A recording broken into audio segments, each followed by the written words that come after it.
All right. Give me a hot second here to get everything fixed here on my side. And hey, Forge Fiend, glad to see you're participating today. Glad to have you on board. Yeah, we're going to work on the Artificer today. So give me a moment here, folks, to get my stuff straightened out. And there we are. Hey, what's up, guys? My name's Phil Kearney. I create role-playing games. I illustrate them, and I publish them online. And we're creating content for Dungeons & Dragons 5.5 using the new 2024 rules, 5th edition, 5.5. We're working on the Artificer specifically today. And yeah, thanks a lot, man. So yeah, we've been updating all of the classes to the corp. So for those that aren't familiar with what we're doing, D&D has 8 schools of magic and has the spell slots where you prepare a spell of a level equal to the spell slot. Back in 2014, the DMG had an optional rule for spell points to use instead of spell slots. But it was a clumsy system, and classes weren't specifically built to use spell points. So now in 5.5, they actually removed spell points from the Dungeon Master's Guide completely as an option, just let it go. And when they rebuilt the classes for 5.5, they introduced a bunch of things like a number of subclasses, and some classes get free castings of spells because those spells are a little bit more thematically aligned with what those classes are. Like the Archfey Warlock gets free teleportations using Misty Step, because the way that they portray the Archfey Warlock patron is you do a lot of Nightcrawler types teleporting. But mana is so abundant for spell points for people to cast with, we don't need free castings of the spells. We can modify what spells do, how much you pay for them, and have kicker effects that can modify them. But that's on a class by class and subclass by subclass basis. What's up? Sorry for forgetting the time zones when y'all play Mage Tower. I'll be playing. Oh, hey, right on. It's 12:30 p.m. East Coast time, or Central time. It would be 11:30. West Coast Seattle time, where I'm at, it'd be 9:30 a.m. on Saturday, and you are most welcome. We're doing 16th level this weekend, and we'll do 18th level the following weekend, and then the beginning of April we'll do level 20, and then we're going to switch over to a Spelljammer Bastion campaign to playtest some of the mecha mechanics that we've been developing, and to give another team a use of the Bastion system to frame the timing of a campaign. So, but for today, you're definitely welcome, Forge, to participate. Just include yourself in the playtest sign up on my Discord, which is linked down below. Speaking of which, down below, for people that think this stuff is cool that we talk about today, like, subscribe, hit the bell icon for notifications when we're live in the future. And here's the Color Mana book system that we've already published on the DMsGuild. If you click on that, it'll take you into the stack of books that we've already created. They all have free previews. The first book that we're going to update is the revised Color Magic spell list for 5.5. We'll be republishing Point Warlocks. So like if you pick up Point Warlocks, you can use it as it is, but when we update it, it'll be the same. You won't have to buy it again. We're just going to replace this with the newest version. It's just an update. But all of these would go bestseller. Thanks, guys, for buying this pay what you want thing and actually putting money behind it. I really appreciate the support. If you click on the preview, you'll see the entire document is 100% free preview. I never charge you to look at my content. You give me money to make more books. Not so you can see the ones that I currently have and then decide if you like them or not. To me, that's just shady practice. But we're going to be updating all of these books for 2020 for the 5.5 2025 rules. And so stick around here. That's what we're going to be doing. Rebuilding the rules, doing the new page layouts, and then doing new artwork where it's needed in the spots that open up in the page layouts. So specifically today, we're going to be working with the Color Mana spell point variant rules. This playtest document that I'm using is linked. It's right here, 5.24 Color Mana playtest doc. If you pop that open, it'll give you access to the entire 270 some odd pages that are in this book currently. Obviously, not all of that is going to go into a single book. This is going to be spread out across multiple books the way that we do, and then we bundle all those books together to reduce the cost for added value, so that I get compensation that I feel is worthy, and you guys get books at reduced cost. And if you don't like them, don't buy them, because you'll have a chance to read them cover to cover first. So color mana and martial powers. There's 13 classes that currently exist in D&D. The 12 from the core from the core rulebooks, and the Artificer from Forge of the Artificer. That is an Eberron specific setting, but it is it's a off-core class, but it still deserves. It's got published content, so we need to publish it. We need to update the book as well. So we're just going to kick down the document here to the Artificer, which everyone can read along in the document on page 136. Let's see. I'll walk through how this stuff works here. Just give me a minute. Prep spells. I'm going to reduce the size because I need to add a new category. So we need to add another column. So give me a hot second here for me to get that sorted out. Let's see here. Goes to there. Goes to there. I'm opening up space for when we get to level 11. We're going to go through all the features of the Artificer. We're going to update them accordingly because we're going through another round of revisions here. So we're going to take a look at what the features do, and if there's been any, since we've been playtesting, we'll see if there's any changes that need to be made. Don't need to select borders. Let's go to here, and let's insert a column to the right. And we're going to call this mana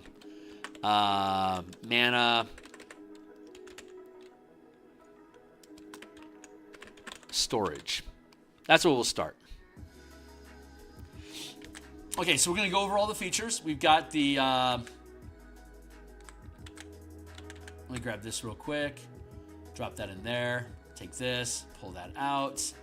Here is the Artificer in the Forge of the Artificer publication. That's on DMsGuild. We're going to go through all of the class features. We're going to go through how plans and magic items, spellcasting, all that stuff works together. So I'm going to be a battlesmith in the Mecha campaign. That sounds fantastic. You are most welcome to do so. Let me fix my screen here and bring that in. There we go. Okay, we've got everything that we need. I'm going to actually drop Photoshop. I don't need that open anymore. There. And yeah, okay, great. Everything's straight. So I just had to check all my business, make sure all my windows were where I needed them to be. Let's drop this down so I can keep an eye on it without it getting in the way. And okay, we're good to go. So we've rebuilt the class features and the class list here, and how the class features work in general. So we're going to walk through all of those as part of our proofing process, and then we're going to go look at all of the subclasses that have been built. And then we will look at the magic item creation. And if we have time, we probably won't have time today, but we're going to look at the new way since we've rebuilt how magic scales. Like we had the 5 tiers of magic items from common, uncommon, rare, very rare, and legendary.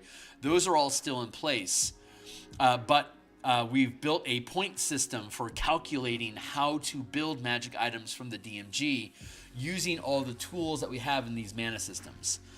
Specifically, before I get too far ahead of myself, the Artificer is what we call a hybrid class, or a half-caster. Paladin, Ranger, and Artificers are half-casters. The full casters, Cleric, Druid, Bard, Sorcerer, Wizard, those are full casters. The martial classes, Barbarian, Fighter, Monk, Rogue. Barbarian, Fighter, Monk, Rogue. Yeah. Those are the ones. Those are martial classes, and then we have the Ranger, Paladin, and Artificer are half casters.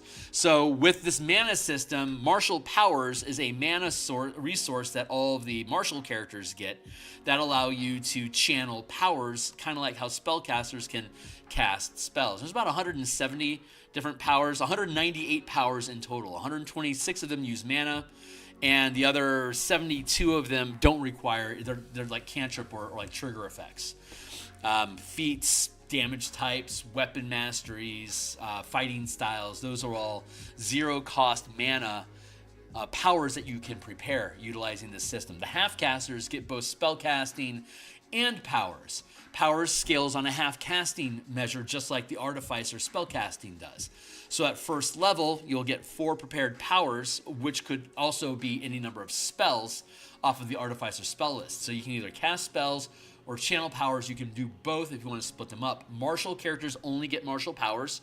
Full casters only get spellcasting. The 3 half casters and the Warlock are the hybrid classes that get access to both spellcasting and martial powers, and they can choose freely between the 2 of them. They all use the same point system, where it's a 1-to-1 point ratio. A first level spell or a first rank power costs 1 mana. A fifth level spell, that's 5 mana. Up to 10th level Wish at 19th level, that is 10 mana for the full casters. So it all uses this unified pool. The martial power system and the hybrid classes, the Paladin, Ranger, and Artificer, they get short rest mana, kind of like a monk, 1 point per level, up to 20 at 20th level. Every time you take a short or a long rest, you get all of your mana back. And the Artificer has a couple other cool tricks up their sleeve, like class features that allow them to bend mana a little bit more as well. We'll be looking at all of those. And let me just catch up. Quick question.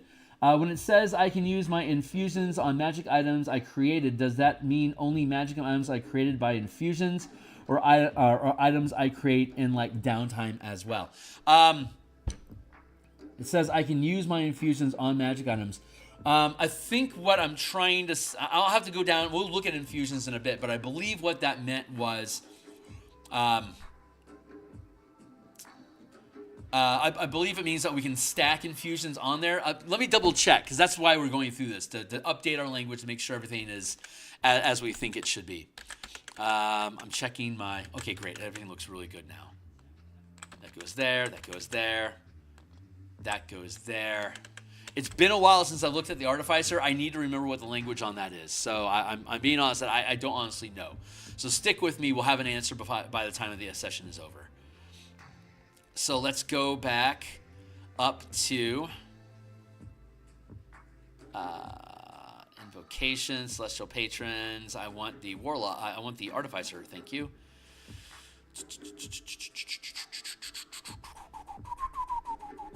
Okay, cool. So let's get into it. That's the basic idea is the 1 to 20. We get a power die.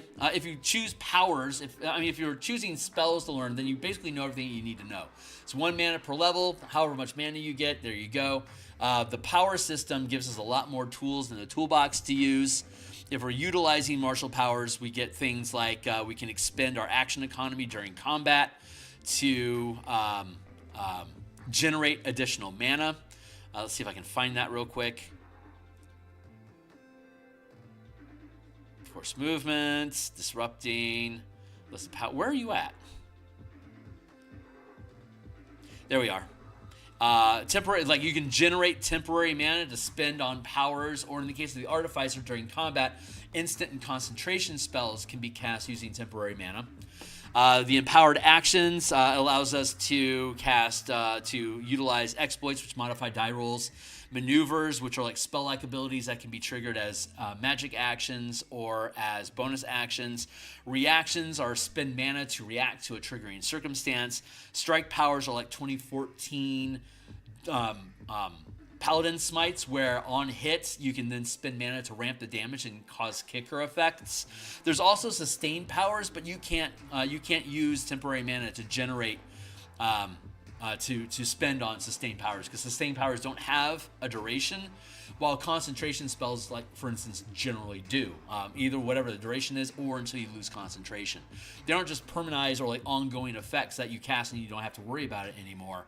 So when you generate action economy, when you generate mana by sacrificing action economy, we allow you to use that for virtually any power, except for sustained powers, which last all day, and for spells that aren't concentration. Those potentially last all day, but it's the concentration that allows concentration and instant effects that allow us to use generated temporary mana to cast spells. And this is only during combat. When you sacrifice an attack, like when you take the attack action and sacrifice an attack, you gain 1 point of mana for each attack sacrificed this way. Like an 11th level fighter has 3 attacks. I can sacrifice all 3 of them to generate 3 points of mana that I would then either need a reaction, a bonus action, or some sort of triggering circumstance to utilize that mana during my turn. If I sacrifice my bonus action, I gain mana. Like at first level, I get 1, 9 at 2, 30 at 17th level, I get 3 points of mana. So like at 9th level, when I can cast 3rd level spells, I could sacrifice my bonus action to generate 2 points of mana, and then use 1 point from my mana pool to cast that 3rd level spell, like Lightning Bolt, for instance. There you go. That's how I've used my bonus action and my action to cast that Lightning Bolt with less mana out of my own mana pool than I normally would, but that only works during combat. So you can cast mana, you can cast spells and channel powers during combat for free by sacrificing your action economy, and then out of combat, you can use the mana that's in your mana pool to trigger any kind of spell or power that you have at all. So on top of that, you can sacrifice your reaction for 1 point of mana, and there you go. So like a 20th level fighter could sacrifice all of their attacks during the attack action for 4 mana, sacrifice your bonus action for 3 more mana, and sacrifice your reaction for a total of 8 mana, and then action surge and have 4 attacks that you would then be able to spend those 8 points of mana across your action surge to either deal more damage, increase your chance to hit, reroll misses, blah, blah, blah, whatever. So Artificer gets access to these tools as well. I just pressed a button and it fucked up my shit. So let's get back into the Artificer and see how it flows.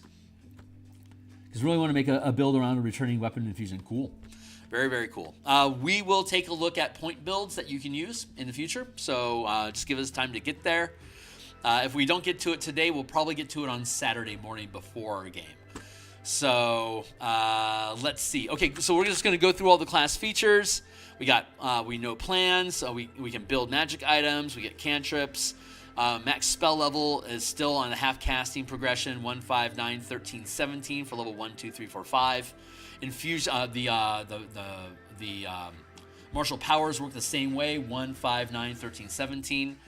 The number of prepared spells is both the amount of prepared spells or powers that you can choose between.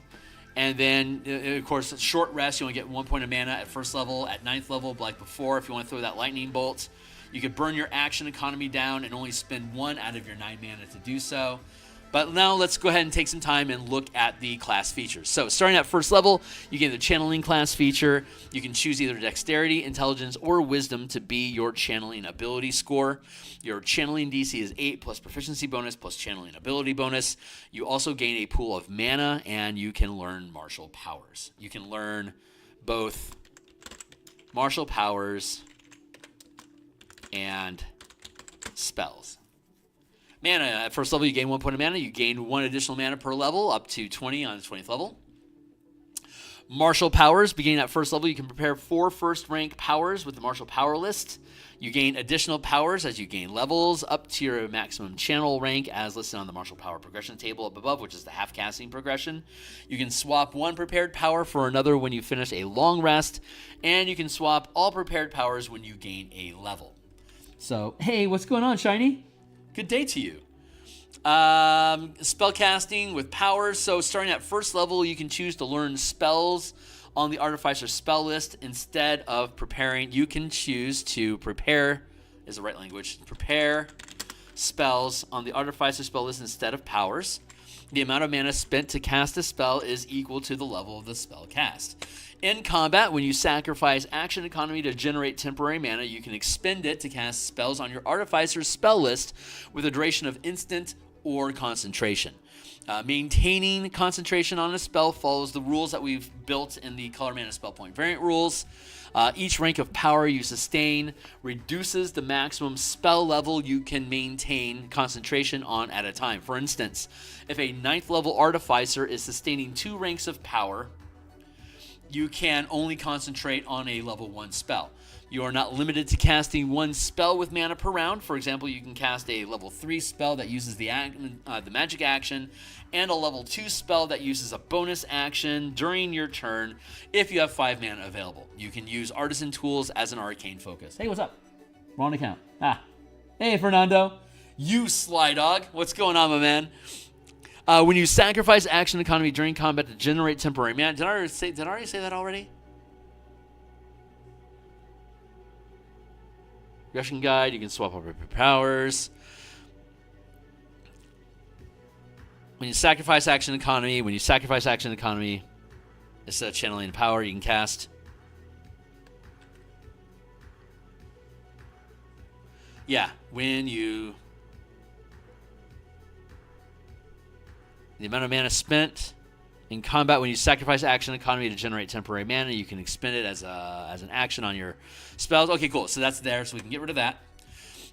You can cast more than 1 spell with mana per turn. I already have that in here. Okay, cool. So I can get rid of that. Okay, cleaner. Okay, great. Tinker Magic. Mending. You know the Mending cantrip without counting against the total number of cantrips you know. And Magical Crafting as a magic action while holding Tinker Tools. Was it Tinker's Magic? You know the Mending cantrip without counting against the total number of cantrips that you know. Cool. Magical Crafting as a magic action while holding Tinker Tools. You can create 1 item in an unoccupied space within 5 feet of yourself. You can choose an item from the adventuring gear list in the player's handbook that weighs up to 10 pounds, costs up to 2 gold pieces, and isn't consumable. For instance, you can create a pole, which is 7 pounds and 5 copper pieces, a lamp, which is 1 pound and 5 silver pieces, manacles, which are 6 pounds and 2 gold pieces, and other similar items. The DM may allow additional items not on the list to be created. The item remains until you finish a long rest, at which point it vanishes. You can use this feature a number of times equal to your channeling ability modifier, minimum once, and regain all expended uses when you finish a long rest.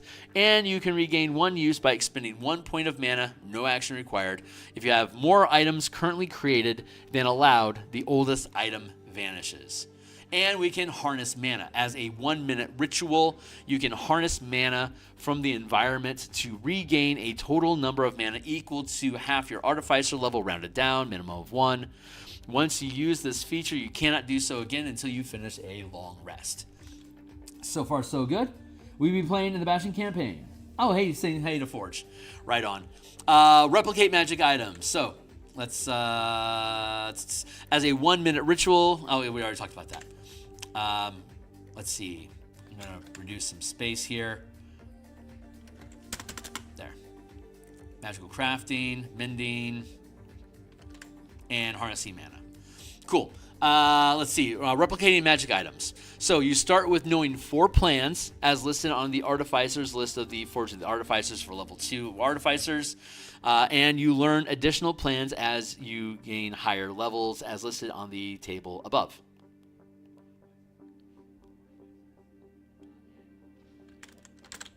You can change a known plan when you finish a long rest with any item your Artificer level qualifies for. With any new plans with any plan your Artificer level qualifies for. The following items are included on the list of magic items you can replicate starting at 2nd level: mana crystals, spell traps, and empowered items in power gear, which we'll get into later. Replicating an item, you can swiftly replicate 1 copy of any magic item that you know the plans for when you finish a long rest. You can replicate a number of items determined by the level as listed on the table above.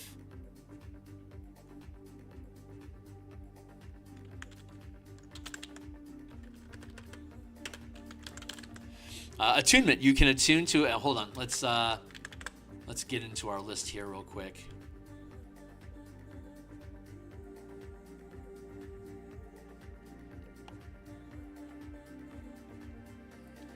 So we start with 4 plans and 2 magic items, and it'll eventually grow to 8 plans with 6 magic items.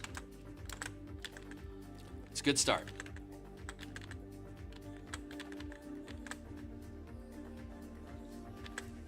Okay, so you can attune to a number of magic items determined by your artificer level as listed on the table below.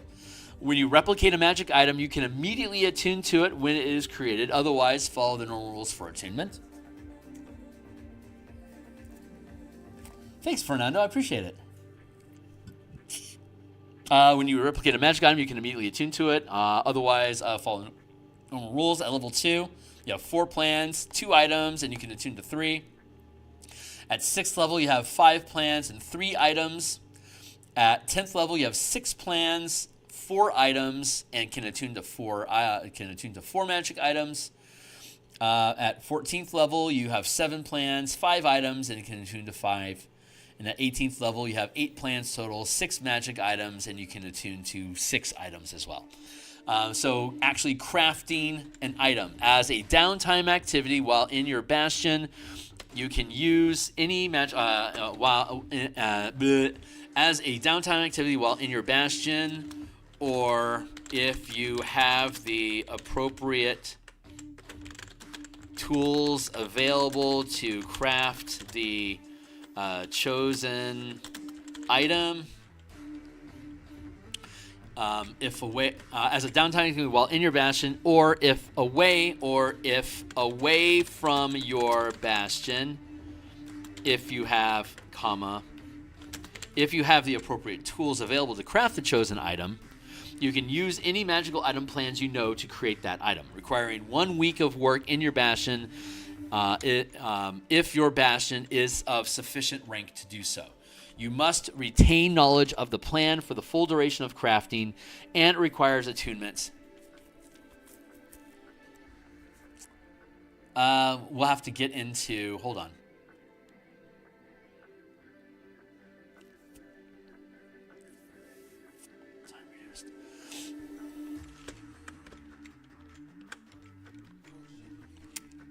If your bastion is sufficient to do, you must retain knowledge. You can use any magic item plans you know to create that item, requiring 1 week of work.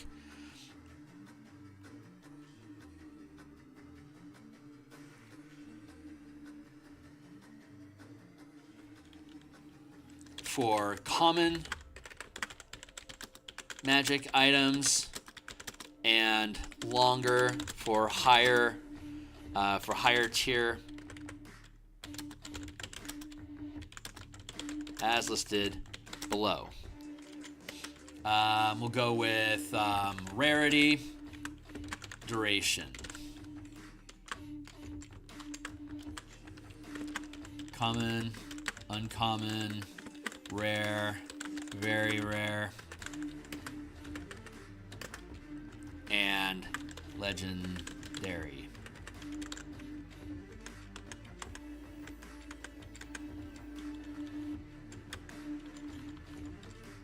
There. And let's scroll down. Week, month, season.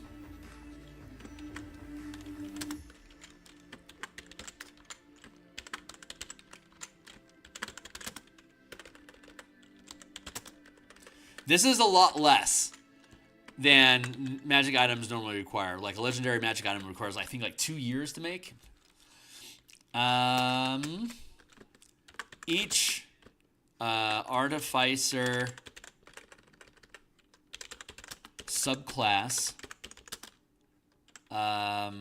specializes in a specific type of magic item to create, which can be created quicker than the duration listed here, as detailed in each subclass description below. Like the cartographer can do scrolls. The artificer, I think, does implements. The armorer does armor. The alchemist does potions. And battlesmith, I think does wondrous items. Well, no, wands. I think it's wands. So we'll take a look at that. Yeah, so very straightforward, very easy to do. Like if you install, like for example, In the Spelljammer campaign that we're going to run, if you install workshop facilities into your ship, we automatically get one downtime activity during the Bastion turn in addition to whatever adventuring you're doing and whatever orders it is that you issue to your team. So you can always be producing magic items from Bastion turn to Bastion turn as we roll through the campaign. So each Bastion turn you can have a new item, and we're starting at 5th level, which will give you access to uncommon magic items. So basically you can create common and an artificer in their facilities can create a common or uncommon magic item in a week normally. If it's your specialized item, you can create that thing in a day if it's common or uncommon. So very easy for you to produce things, but obviously the artificer is limited on what they can build. Continuing on, we'll look at these more specifically when we get into the subclasses. So subclass options, we get our specialization at 3, 5, 9, 15, which is very similar to the 3, 6, 10, 14 format that we normally see for classes. So if you were to decide to like Strix class, where you could build a generic subclass that could work with multiple other classes. Strixhaven, or the Artificer works in line with the Barbarian, the Druid, the Wizard, the Monk, I think, lines up with that. There's like 5. The Paladin, I think, no, the Paladin doesn't line up with it. The Ranger does. The Ranger's off by 1. It's 1, 7, 11, 15. So the Ranger lines up pretty much where the Artificer is at as well. Anyway, feats. So at level 4, we get feats at 4, 8, 12, 16. Level 6 is Magic Item Tinker. You can replicate magic item features, improve. So now you charge. You now have charge magic items. Improves as detailed in the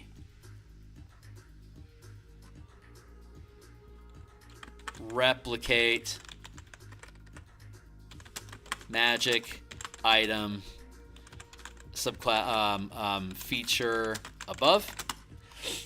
Charge magic items. As a bonus action, you can touch a magic item within 5 feet of yourself that you create with the replicate magic item feature that uses charges to restore charges in the item. As a bonus action, you can touch a magic item within 5 feet of yourself that you created with the replicate magic feature that uses charges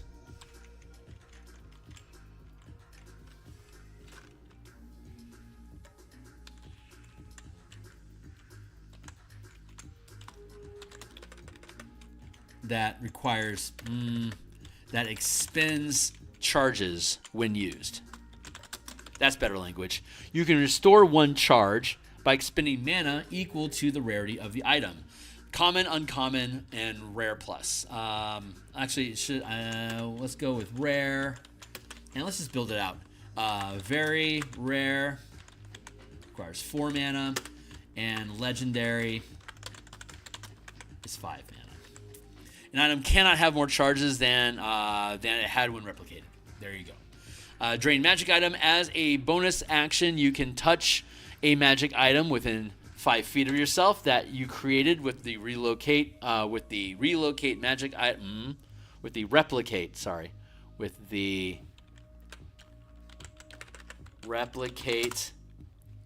item feature and cause the item to vanish. When you do so, you regain mana. The amount is determined by the rarity of the magic item drained, and you can't exceed the maximum amount of mana in your mana pool. Common, uncommon, rare.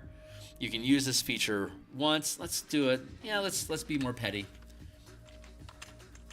This was our original blush, but I want to do it differently. We're gonna make it a little bit more restrictive because you get a lot of fucking mana as an artificer. You get the harness mana already, so you don't need to pull as much money from draining a magic item.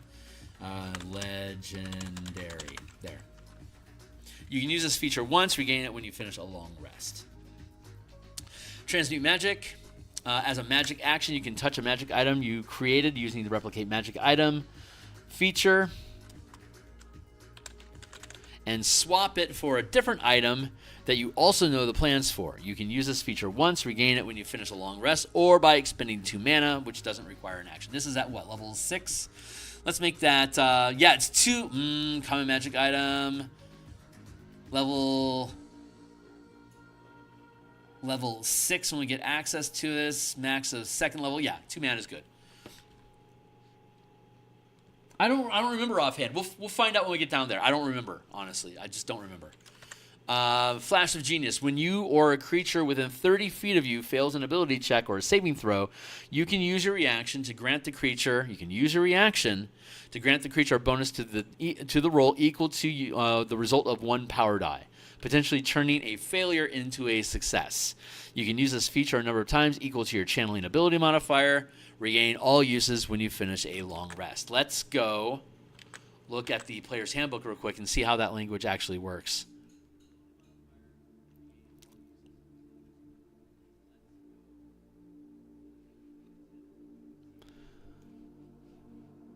A reaction to you add a bonus to the roll between the bonus equals your intelligence modifier, minimum of 1. You can take this reaction a number of times equal to blah.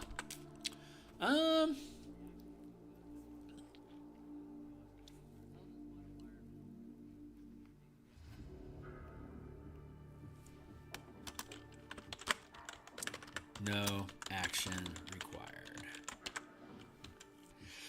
There's a flat bonus here. Yeah, I'm generally against flat bonuses. Let's keep the Flash of Genius as a die. I like that.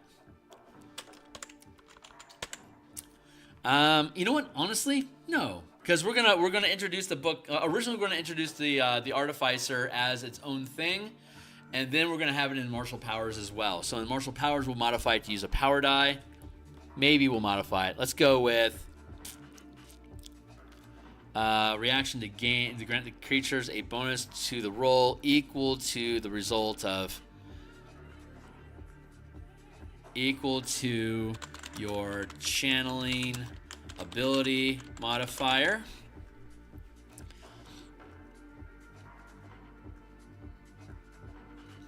And you can expend 1 point of mana to take a reaction to regain. I like the power. Okay, so if it's reliable like this, like a flat bonus, 2 points is good.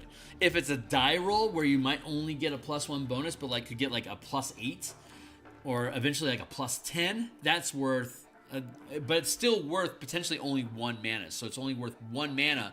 Because in the Martial Power system, generally when you spend a point of mana, it'll give you a die to modify either damage or a d20 test. So that's appropriate. But if we're publishing this without Martial Powers independently as just spell point artificers, then we'll have Flash of Genius is a flat bonus equal to your channeling ability modifier, and it'll be 2. So we'll make that modification as we go.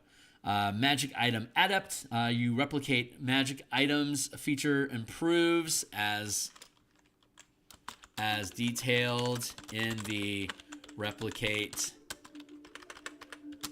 magic. Oh, god damn it. Sorry guys, I pressed the button. It screwed all my shit up. I'm keeping my mouse too close to the keyboard while I'm tapping buttons. So this caused all my shit to cascade. So let me fix this real quick. Sorry, guys.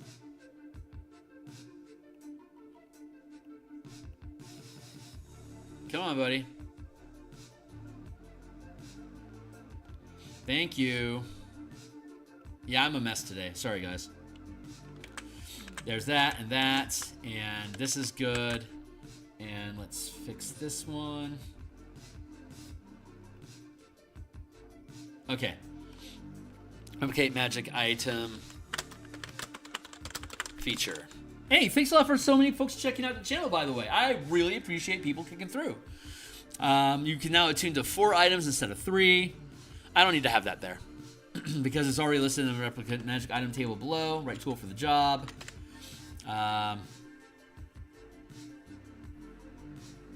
Yeah, okay, good. Let's see, right tool for the job. Your magical crafting feature improves. Instead of being limited to only 10 pounds and 10 gold pieces in value, it's now up to 20 pounds and no more than 50 gold pieces in value. So that would be like a lot of artisan tool kits, disguise kits, manacles, a hunting trap. These are all fall within qualifications there. And then, Oi, hey, what's up, Steve? no, you have not, Forge. I won't be doing that until after all the subclasses, and I might not actually have time to get to it today. And if I don't, I'll get to it on Saturday morning instead. So we'll get there. I know that you're really interested because you want to build out their Artificer, but be patient with me, my man. We'll get there. Magic item IDAT, right tool for the job, and mana storing item. When you finish a long rest, you can harness mana from the environment and store it. Oh, let's do. Let's see. Hold on. Let's go down to level 20. Cheat Death, Magical Guidance. When you finish a short rest, you regain all uses of your Flash of Genius feature. Okay, I'm good with that. And Epic Boon, I'm good with that. Okay, we'll get to that. Okay, so I'm pacing things out here right now. Let's see.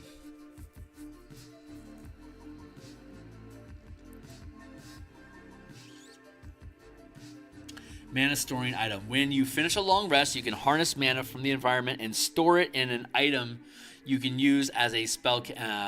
You can use in an item that you can use as a spellcasting focus. Thank you. At level 11, the item holds 10 mana and increases by 2 for each additional Artificer level, up to 30 mana at 20th level. I'm going to change that. At level 11, the item holds 6 mana. And increases as listed in the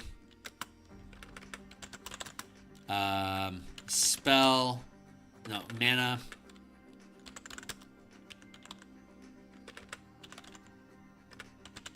storing column of the Artificer table, period. So it's going to start at 6. Let's go back up to the Artificer. That's why we added a new column to mana storage.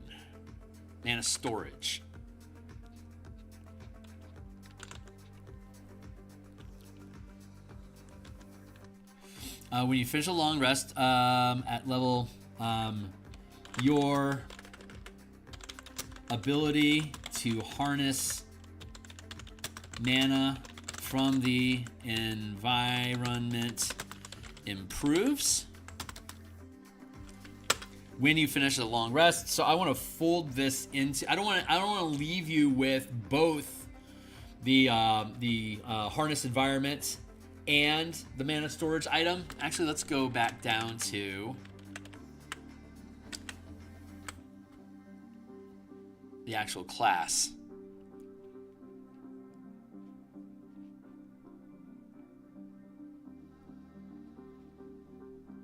Looking for it. Replicate magic item, Artificer,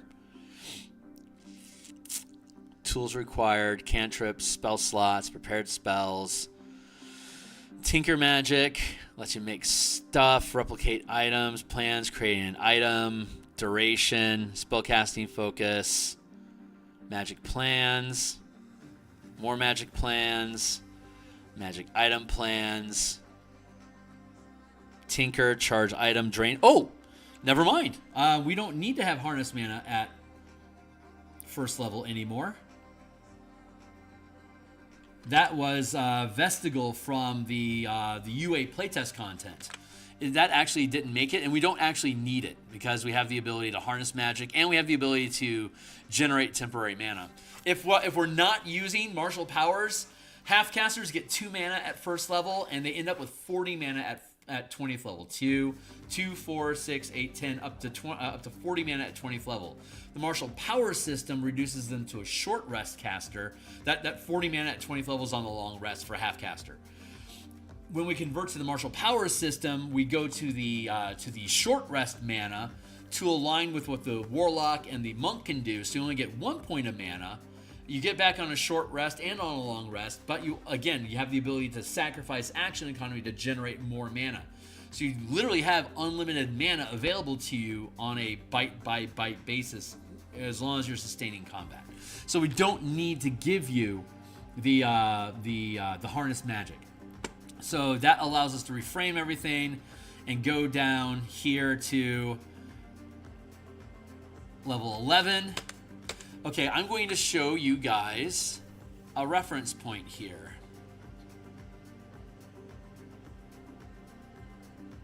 We're going to go up to the Warlock because the Warlock has the Mystic Arcanum.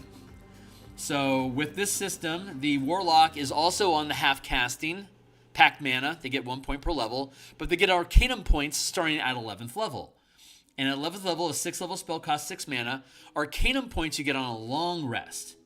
And you can't spend Pact mana, short rest mana, on Mystic Arcanum. You have to use your long rest mana to cast Mystic Arcanum. So you get 6 at level 11. At level 13, you've got 13, which is 6 plus 7. 8, 9, 10. By the time you get to 10 plus 9 plus 8 plus 7 plus 6 plus 5 equals 40. So by 20th level, we need 40 mana. So we start with 6 at 11, and we end at 40 at 20th level.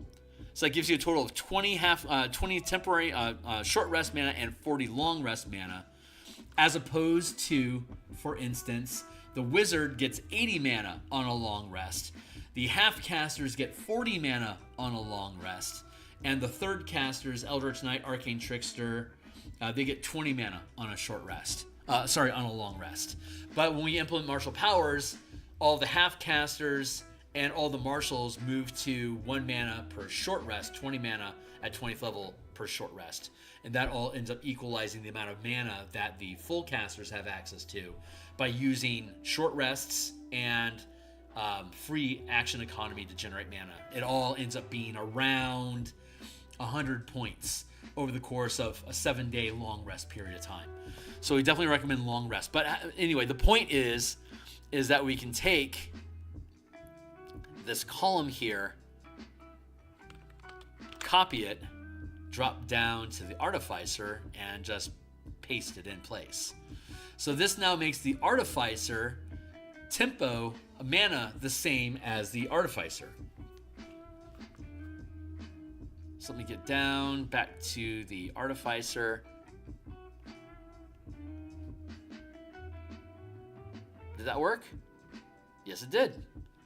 6, 9, 13. There you go. So at 20th level, the Soul of Artifice will have 40 long rest mana and will have 20 short rest mana, just like the Warlock does. So looking further at this class feature, now that we know how much mana we get per level. While holding the focus, any creature can use a bonus action to regain any creature. While holding the focus, any creature can use a bonus action to regain mana from the item, up to 3 mana each time you do so. Let's do it this way. Up to a number of mana equal to the max channel limit gained as an Artificer. So at 9th, this is an 11th level feature. At 9th level, it's 3. At 14, it'll be 4. At 17, it'll be 5 mana you can pull at a time. So you can basically hand this off to anybody, and they can just pump it for mana. And since all classes in the game now use mana using the system, every class, like your Barbarian, would benefit from using a mana storing item if that's what you want to give to your Barbarian to use, for instance. The Paladin, coincidentally, can use Lay on Hands, and for each 5 hit points you sacrifice, you can heal 1 point of mana instead of hit points. So the Paladin has the ability to generate up to 20 mana that can be healed across different classes at 20th level. The Artificer has a mana battery that can be used to heal anybody's mana along the way as well. So a lot of... Again, we don't give you free castings of magic spells now. We have so much mana and the ability to heal mana that you don't need free castings of spells. Level 14 is the next thing that we get. Advanced Artifice. You replicate magic items, improves.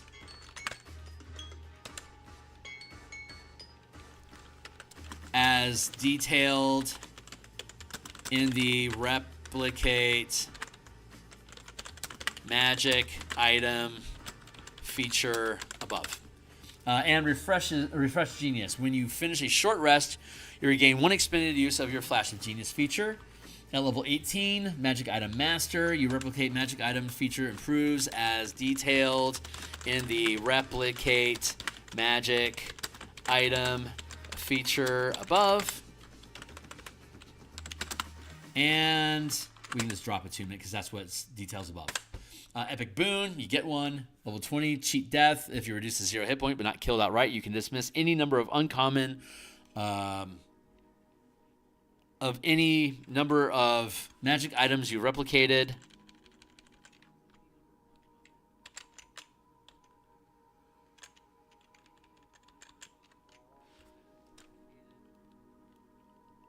Yeah, uncommon or higher tier magic items you've replicated.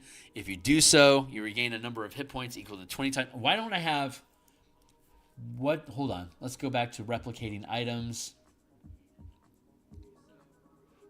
You can swiftly replicate 1 copy of any magic item that you know the plans for when you finish a long rest. Plans. You start the game with, okay, so let's look at our plans list, right? Second level.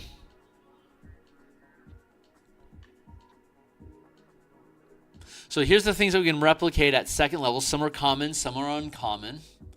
Mostly common, but some are uncommon. And then at 6th level, we'll get access to uncommon, and we'll get anything up through rare and uncommon. Common, uncommon, rare. And then at 10th level, rare, uncommon, uncommon, rare, rare, uncommon, rare, rare, rare. Okay, that's our list of stuff that we have. We also get access to the new magic items that we have created for the Artificer to play with specifically, which is mana crystals, spell traps, and empowered items and power gear. There's a lot of detail about empowered items and power gear, which we'll be getting into. But it's actually a pretty short list of magical plans that you can replicate. So we don't so much have infusions anymore in 2024 5.5. It's specific magic items. But let's look at, maybe it's a weapon of repeating, for instance. Wraps of unarmed power. Wand of War Mage, weapon +1. Returning weapon. And repeating weapon. So repeating shot weapon and returning shot weapon. These are, what does a repeating shot do? Grants a +1 to attack and damage bonus. If the weapon lacks ammunition, it produces it for you automatically. And returning weapons, +1 bonus. So yeah. So this would be like the infusion that you would put this on. Let's see. Those are our plans. You can start with plans, replicating an item. You can swiftly replicate 1 copy of any magic item that you know the plans for when you finish a long rest. You can replicate a number of items determined by level as listed on the table above. You can combine plans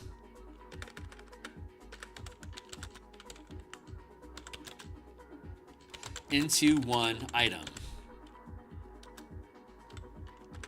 replicating the effect of each plan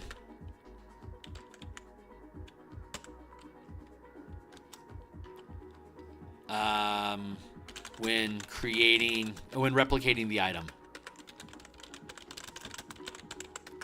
Similarly, you can use your plans to replicate the magical effect on an item you already possess. There. Let's have that sit like that. So you can stack different effects on things, but they each count towards your total number of magic items that you can replicate. If more if the replicated if more here's a way to say it. If more than one plan in a if more than one plan requires attunement in a replicated item requires attunement, you must attune to each effect separately as normal, as detailed below.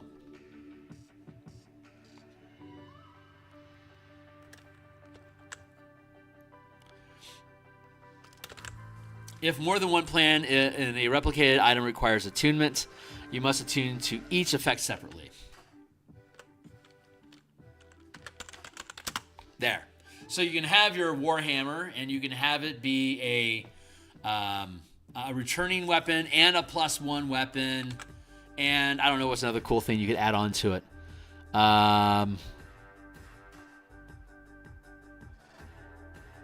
Let's see, what would be another cool thing? Boots, dazzling. Ooh, a dazzling weapon. The weapon deals a +1 bonus. And it's bright light, has 4 charges, reaction immediately you hit, and rolls 1, it blinded the card. So yeah, I could add blinding weapon, returning weapon, and +1 enhance. I think it already gets the +1 enhancements if it's a returning weapon. Repeating, returning weapon. The magic weapon grants a +1 bonus to attack and damage rolls made with it. There we go. Let's add the caveat language in here real quick. If more than one plan in a replicated item requires attunement, you also similarly, you can use your plans to replicate the magical effects on an item if you already possess an item suitable for the magical plans. If an effect grants, if a plan grants, if more than one plan would grant a bonus to attack and damage rolls, use the highest modifier instead of adding them together. We can probably find better language than that, but that gets the point across for now. Well, what's nice about the returning infusion is it doesn't require a bonus action like other classes with return. Yes, that is very nice. It's like the Hammer of Throwing.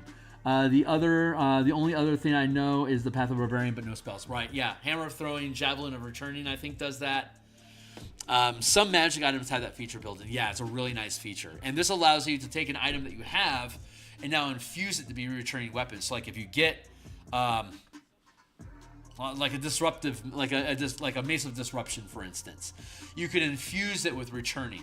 So now you have a thrown mace that can return to you, and it's a disrupting mace.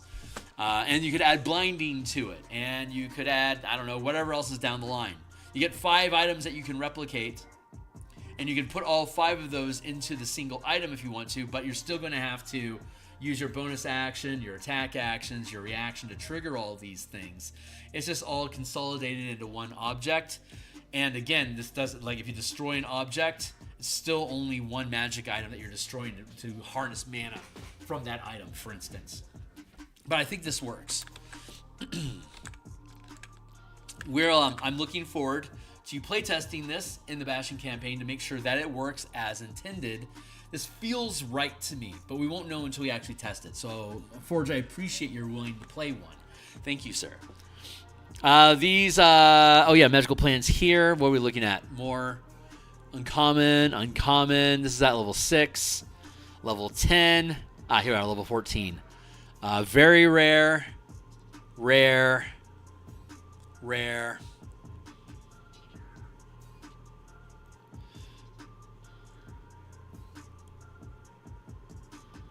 rare ring, rare, rare. So one very rare, which is armor +2. Huh. Okay. Artificer subclass. So like you get your power armor. Like if you're playing an armorer, you could infuse your armor with the magical item plan for armor +2. So now your armor, your artificer, your armor becomes now +2 armor. Artificer subclass. You gain an artificer subclass of your choice. Yeah, we went through that. Okay, great. So I think that straightens up all this language here. We were fixing the language that we had down here on Magic Item Master. That's right. That's what we had to fix. I think that's all good now. So this is a good frame. It's definitely good enough for us to run a campaign from level 5 to 13. I'm going to be very comfortable with this being in there.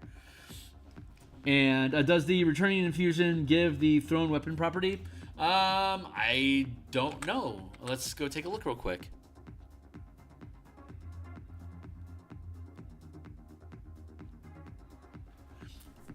This magic weapon grants a +1 bonus to attack and damage rolls made with it.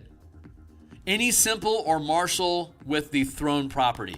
So the weapon requires the thrown property already for us to utilize this. So I guess instead of like a hammer of disruption, instead of a mace of disruption, it'd be a hammer of disruption. Because the of disruption can be on any weapon. Hammer is a thrown weapon. Like light hammers, you can throw those, no problem. Yeah. And it returns to your hand immediately after you use it to make a ranged attack roll. Cool. Okay, great. So that cleans up the actual list. So now let's delve into the subclasses. Let's see. Features, tools of the trade. Alchemist, we have the original Alchemist listed here. So if we need to make reference to it at some point, we will. We might not need to. So let's find out what happens here. Cool. Tool proficiency, you gain proficiency with alchemist supplies and the herbalism kit, or choose a different artisan tools if you already have proficiency with either. Potion crafting. In addition, when you brew a magical potion, reduce the time required by 1 degree. So rarity, making a magic potion, like duplicating a spell effect. It's either going to be a cantrip or first level spell. Instead of it taking a week, it only takes a day for you. Character level 1. Uncommon magic items can be up to 2nd or 3rd level spells. It only takes a week at 5th level. Sorry, this should be character level 2, 6, 10, 14, 18 to coincide with the levels where you can actually replicate items. So that's where that clicks in.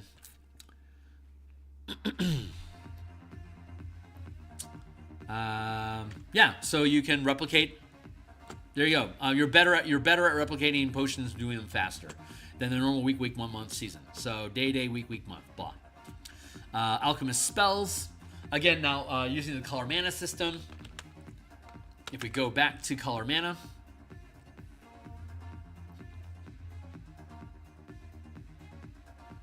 Waiting for this to pop open. Hey, what's up? Wait, so let me get this straight. I can give an existing magic item the effect of another magic item effect if it's on the same replicated magic item, on the same magic item list. Yes. Yes, you can. But keep in mind, now there's a caveat to that. Like if you have like if somehow you did thundering, like if you had like a thundering weapon that did extra, like vicious weapon does an extra 2d8 damage, and flame blade does an extra 2d6 fire damage. If you put two things like that do the same thing, you would choose vicious or flame blade. And you wouldn't get a cumulative +3 bonus. It'd be +2 on the vicious weapon and 2 extra dice of damage. That would be just basic damage. Or you'd still get the +2 from the rare magic item category, but instead of doing the 2d8 of whatever damage, it'd be 2d6 fire damage. And that vicious flaming weapon would also, as a bonus action, you'd be able to turn on the fire. But you would have to choose fire damage or just more normal damage when you deal damage. So yeah, you can stack those up. I'm perfectly fine with that. I have had no problems with that. As long as you're paying attention to duplications. Like if you were to use, like if you were to have a wand of fireballs and lightning bolts, when you use a charge, you would choose either a fireball or a lightning bolt. You wouldn't fire them both at the same time, even if you spent 2 charges. You can only use 1 magic item per charge per effect at a time. You could have an item that has like 3 or 4 different reaction powers on it, but you can still only use 1 reaction at a time when you're expending mana with it.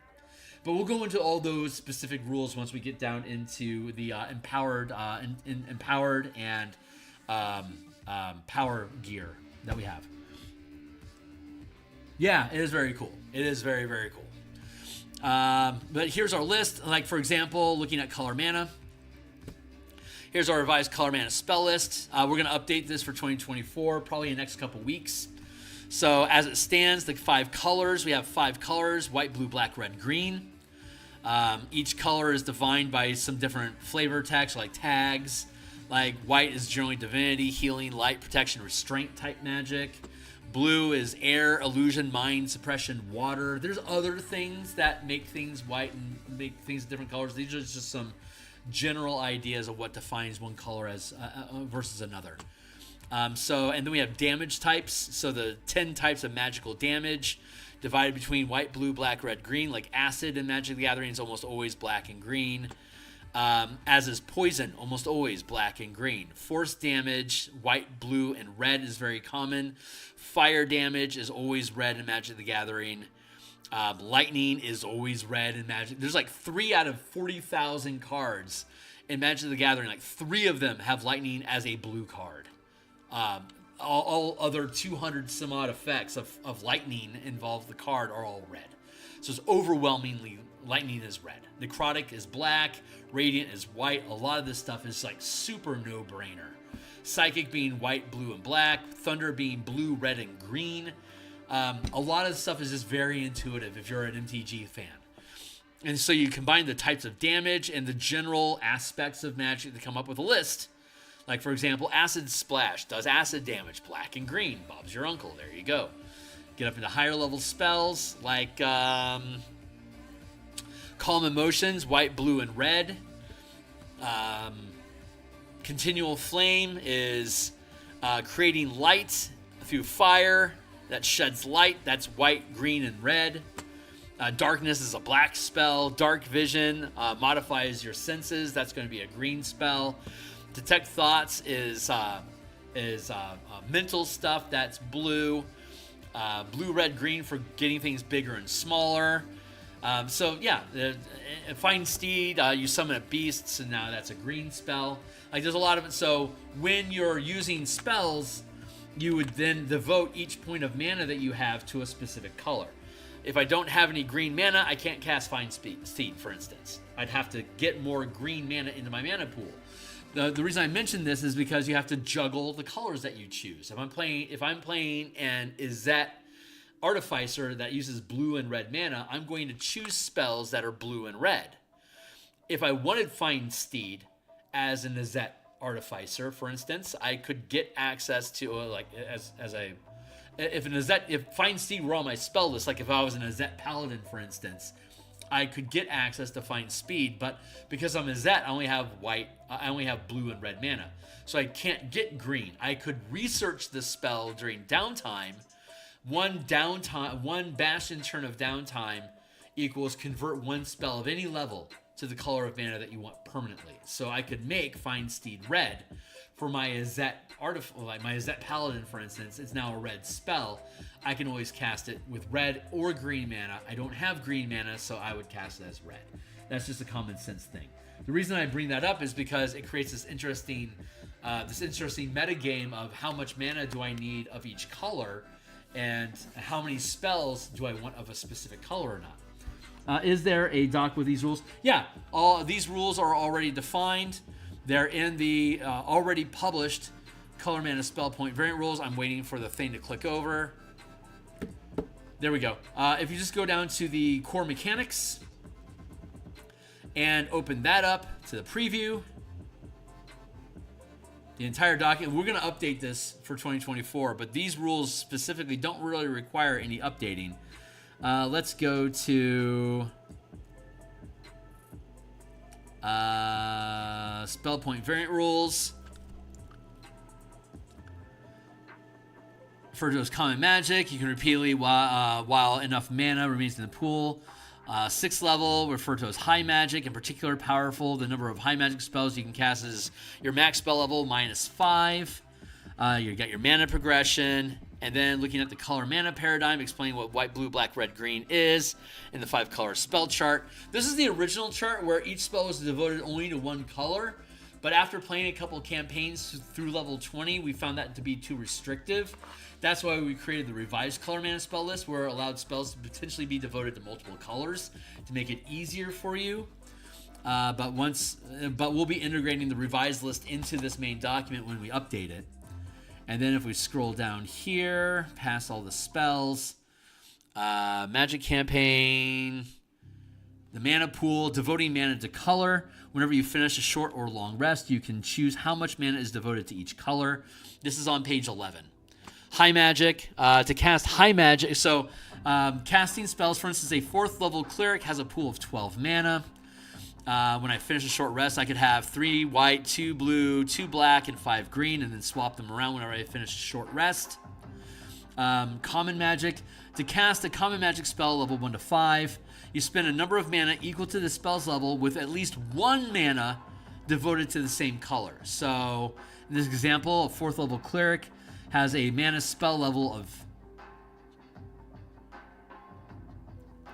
wow, I can't believe I have a typo there. That's crazy. That should a 4th level, yeah, that's correct. A 4th level cleric has a max spell level of 2. If you cast Cure Wounds at 2nd level, you spend 2 mana, including 1 green mana, because the spell is devoted to green. The other point can be any color that you want. And then once we get to high magic, level 6+, they all have to be devoted to the same color. So if we were to cast, Mirage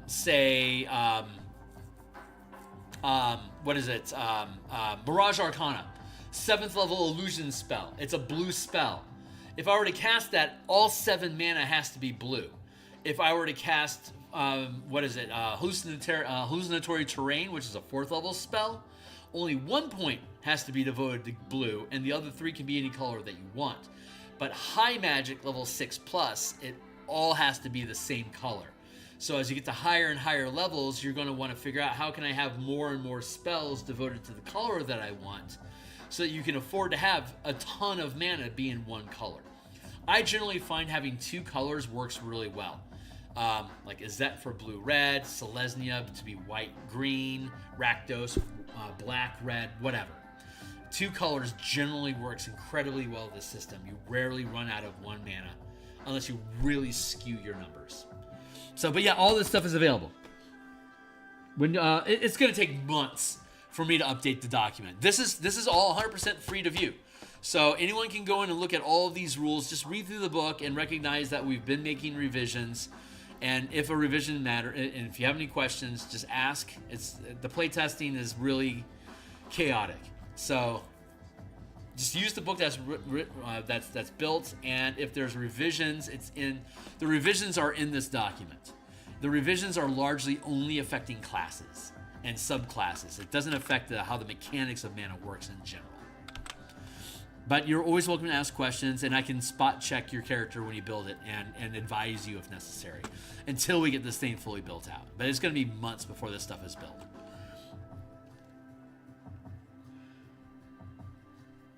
So we do, yes. We can, you are encouraged to use these documents. If you just want to use colorless mana because you don't care, that's fine. If you want to use color mana, I'll be using color mana in the game because that's my default narrative now as a DM, to use color magic because it's literally colored magic. So it's great for description and providing clues to characters about what kind of stuff you're facing. So having color information is good. If you just want to be narrative with your mana, where you're just using generic spell points and just saying what kind of color you cast when you use it, that's allowed. If you really want to be hardcore, define each spell, define each mana point, and make sure they align. So you have to go through this process of making sure you have the right color mana to cast the spells that you want. It's a fun restriction, and honestly, it's actually very fun to use. It adds a little. Spellcasting is so easy in 5e compared to prior editions, like third, first, second, blah. That actually introducing the color mana pool to create those restraints that you have to navigate around actually makes spellcasting feel really, really good. It's a fun mini game that you have to overcome. So, yeah, check it out, and you're always welcome to backslide into generic mana, and you can just use spell slots if you want. It's really, unless everyone at the table agrees this is how we're going to run the campaign, it's player enforced only. So, there you go. Yeah, you'll get it. I can walk you through it. I'm happy to walk through an example with you. We can do that. So alchemist. But having said all that, bonus spells can be cast with any color mana at all. If I have an Azet or a Simic or a Rakdos or a Gruul alchemist, they all use different colors. But these spells, regardless of what their color is listed in the book, because they're your bonus spells, you can literally use any color magic that you want, so that you can have Izet and Selesnya and Rakdos and Gruul alchemists. They all work because these bonus spells aren't bound to your color. In fact, they become the colors that you prefer because you're naturally going to be using those colors to cast them. And then level 3 feature, Experimental Elixir. When you finish a long rest while holding alchemist supplies, you can create 2 elixirs that appear in vials. As you gain levels, you can increase the number of elixirs created this way. 2 at 3, 3 at 5, 4 at 9, 5 at 13, 6 at 17. Roll a power die and compare the results on the elixir effects table below to determine what elixir are created. And you can expend 1 mana for each elixir created this way to choose the effect from the D6 table. The cost increases to 2 mana for the D8 list and 3 mana for D10. So it's just one list here, 1 to 10. So the better abilities you don't get access to, because at 9th level you get a D8 and at 17th level you get a D10. So you get Invulnerable and Etherealness at 17th level, you get Restoration and Polymorph at 9th level, and these are the spells that you get right away at 3rd level. So 1 to 6, you always have access to these. Add these on at level 9 with a die roll of 7 and 8. Add these 2 more on at 17th level with a die roll of D10. If you want at 9th level, if you want a polymorph spell, it'll cost you 3 mana to get it. You'll have to burn a use and spend the 2 mana to get use of it. And you can always get another potion. Let's see. So while holding an elixir, a creature can use a bonus action to drink it or administer it to another creature within 5 feet. When an elixir is expended, the vial disappears. When you finish a long rest while holding alchemist supplies, you can create 2 elixirs that appear in vials.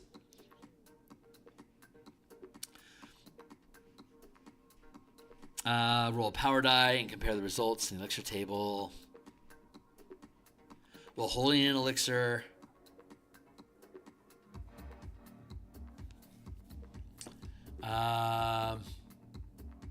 so healing 2d, it's just a heal spell basically. So for 2 mana, it's 2d8, then it becomes 3d8 for 2 mana at 9th level, and at 17th level, it's 4d8 for 2 mana. Swiftness increases by 10 feet for 1 hour, increase to 15 feet at 9 and 20 feet at 17. Resilience is +1 armor class for 10 minutes, and then it becomes 1 hour at 9th, and then 8 hours at 17th. Boldness is roll 1 power die, add the number rolled to attack and saving throws for 1 minute. Increases to, roll whenever. Let's reword this. That's too consistent. It's too chaotic. For 1 minute, comma, when you roll a, when you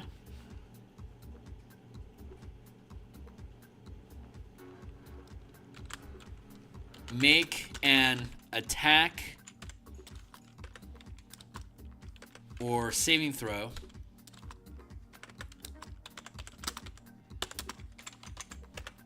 comma, add the number, roll 1 power die. add the number rolled to the result. The duration increases to 10 minutes at 9th level and 1 hour at 17th. There we go. That's really good. Flight. Gain flight speed of 10 feet for 10 minutes. Increases to 20 feet at 9th and 30 feet at 17th. Restoration. Greater restoration potion. Polymorph. Polymorph for 1 minute. You don't need to concentrate. Increases to 10 minutes at 17th. Increases to 10 minutes at 9th level. And 1 hour at 17th level. There we go. Etherealness. As a magic action, you can become ethereal or dismiss the effect. The last minute is 10 minutes. Oh, no. I'm sorry. We get this at 9th. That was correct. My bad. There. Because we get it at 9th level for 1 minute.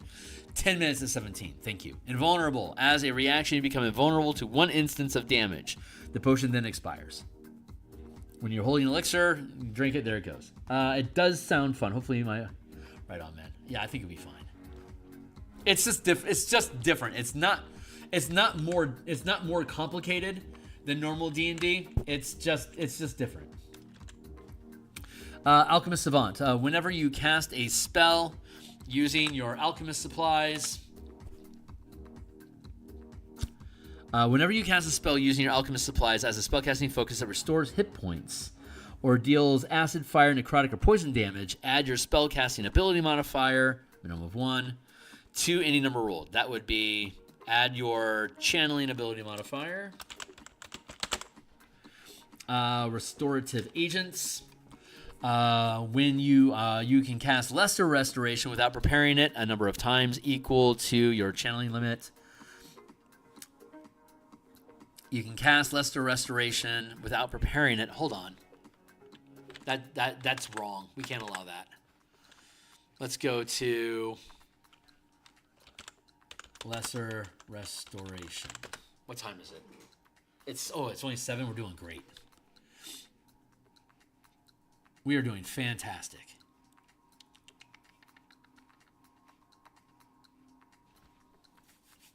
Blah. Is this a second or a third level spell? Second level spell. So whenever you cast a spell, you can cast Lesser Restoration without preparing a number of times equal to your channeling ability modifier. You can forgo material components if using your alchemist supplies as a spellcasting focus when you cast it this way. You regain all uses of this when you finish a long rest, or you can expend 2 mana, no action required, to regain 1 use of this feature. No, we're going to change it. Hold on.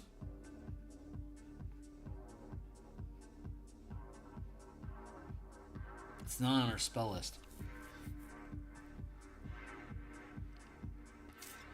I generally don't like to give free uses of features, of spells. You regain all uses of this feature.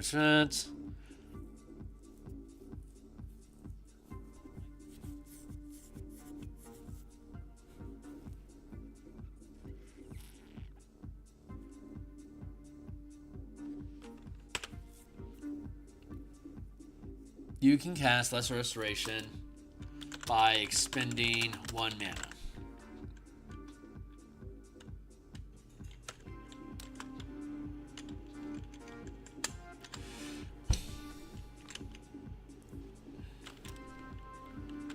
The Lesser Restoration spell is always prepared and doesn't count towards your max, towards the total number of spells you can prepare, and you can cast it by expending 1 mana. Period.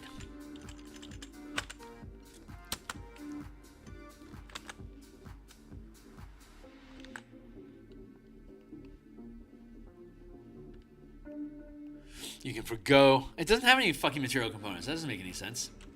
There. Unless the rest of the spell is always prepared, and it doesn't count towards the total number of spells you can prepare, and you can cast it by expending 1 mana. So it becomes a first level spell for you. If you had already prepared it, it was second level. Now it becomes first. This is how we often treat spells for free. We just reduce their cost to 1 because you get so much fucking mana. You can afford it. Chemical Mastery 15. You gain additional alchemical options. Blech. Alchemical Eruption. When you cast an Artificer spell that deals acid, fire, necrotic, or poison damage to a target, you can expend additional mana up to your max channeling limit to deal an additional power die of mana of the same type of damage.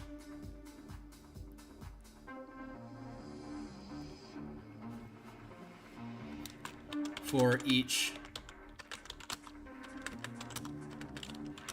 point of mana expended this way.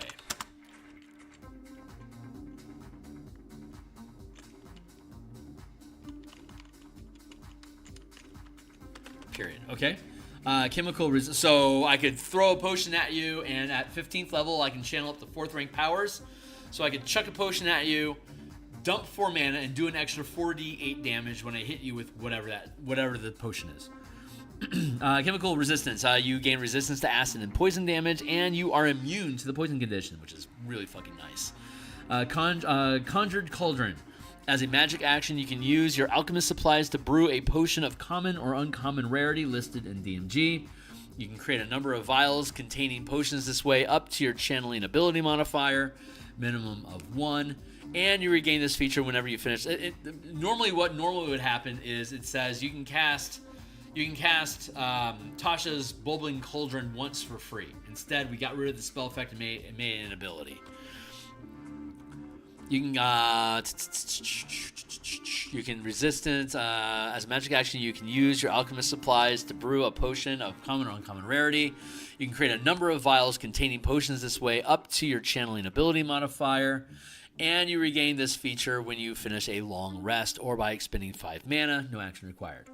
If any potion previously created this way remains when you use this feature again, they vanish along with the vial that was created.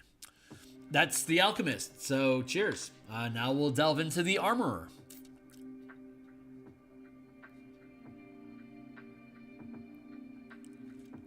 Tools of the Trade.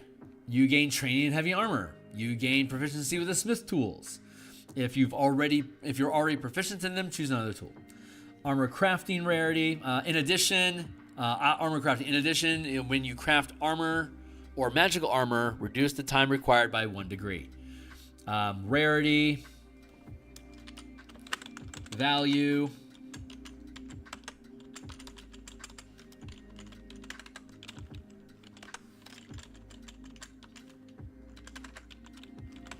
these are the generic values of each of these magic items. So like full plate armor, for instance, is 1,200 gold. So you wouldn't be able to create it until 9th level. But once you can, you can. You know? Let's see. Very rare is 40,000. And there. Non-magical items can be crafted at a rate of 100 gold pieces normally, or 20 as Artificer per day. Now we're going to get rid of that. In addition, when crafting armor or non-magical item, reduce the time required by 1 degree. Non-magical items.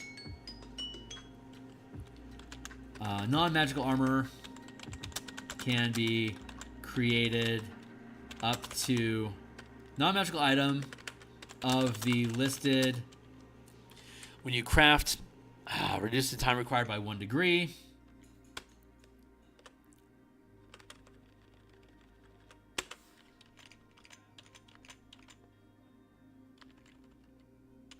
I'm so silly. I already had it listed there. I should separate out into its own list, though. Let me fix this.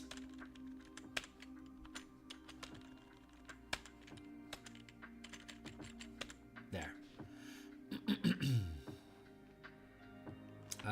Rarity equals magic item rarity.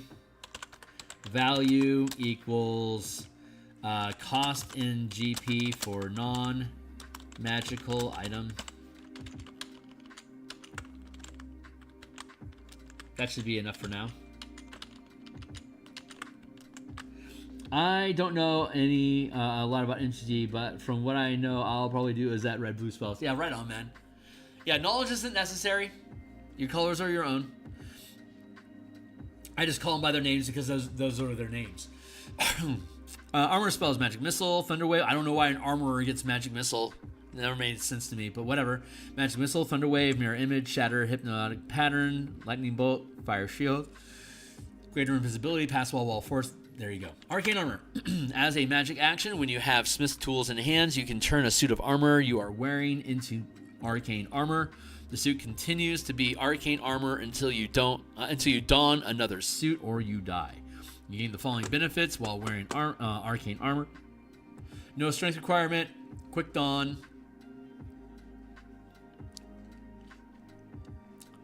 Quick Dawned Off. You can Dawned Off as a utilize action. Second Skin. If you pick up the Swift utility action, you can Dawn and Doff as an object interaction instead of a utilize action.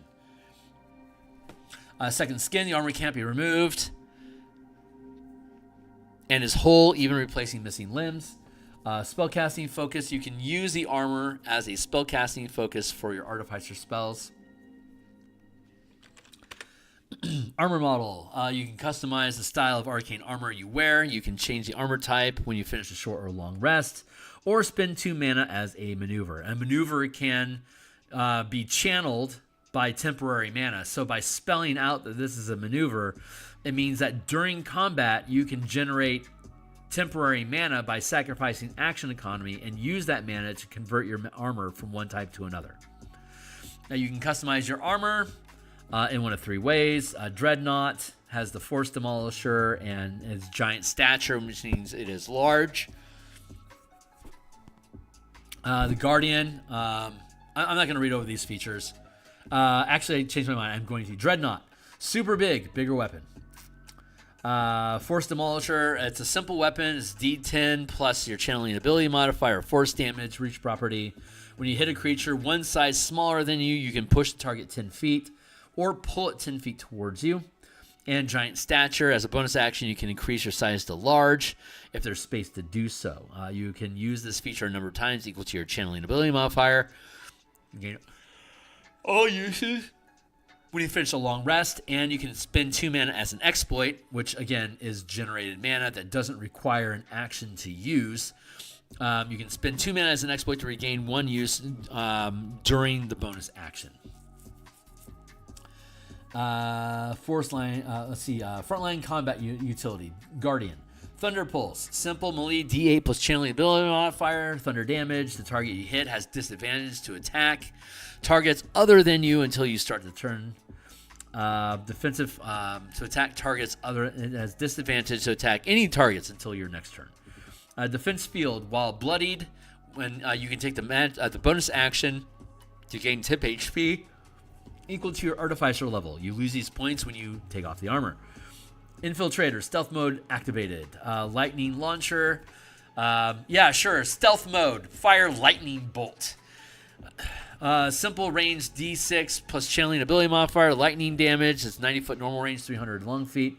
Once during your turns, when you hit with a lightning launcher attack, deal an extra D6 damage. Powered steps. You know what? Yeah, let's put attack in that. Powered steps, your speed increases by 5. Dampening field, when you have advantage on dexterity stealth checks, and the armor would normally be at disadvantage, it doesn't.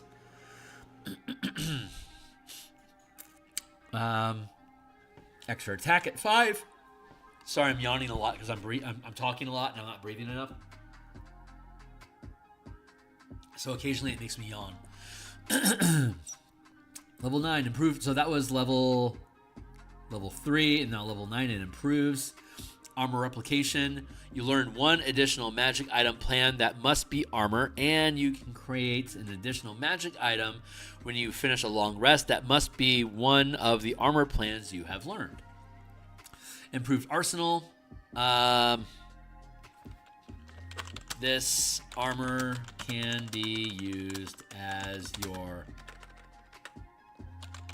arcane armor. It retains the listed properties unless the arcane armor has a... Nope, it's period. Listed properties. Period. Of the magic item in addition to those gained from the arcane armor feature. Period.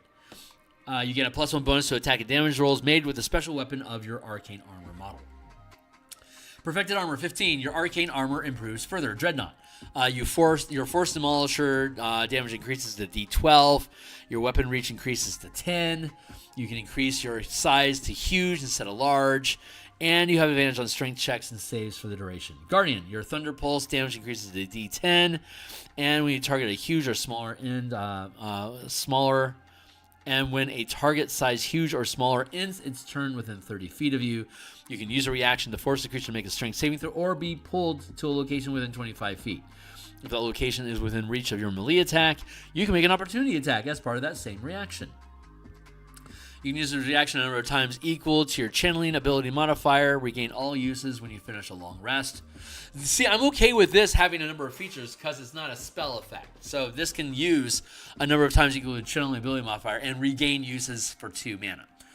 And they can be regained as exploits, which means that you can expend mana that you've generated in combat to regain a use of this as you trigger the effect. Infiltrator, damage to the lightning launcher increases to D8, and the additional damage also increases to D8.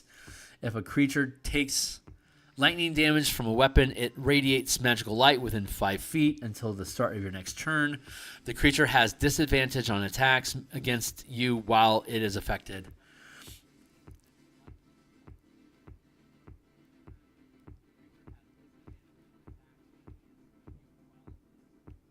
I'm going to change that. Am I going to change that? Hold on. Yes, I am. I'm going to get rid of that. And I'm going to go back up here to the Infiltrator armor.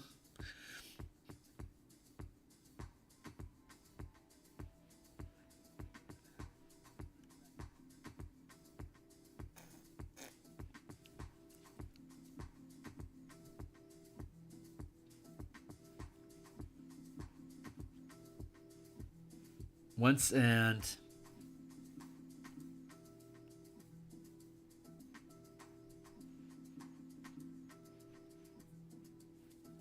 Hold on.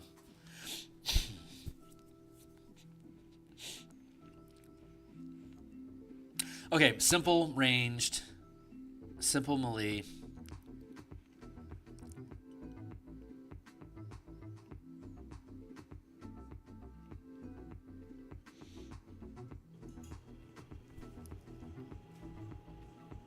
D6.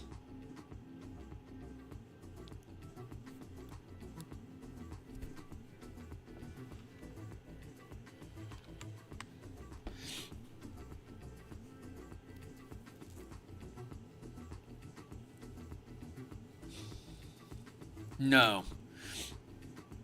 Let's go with, yeah, D8's going to stay. We're going to go down here, and we're going to go to...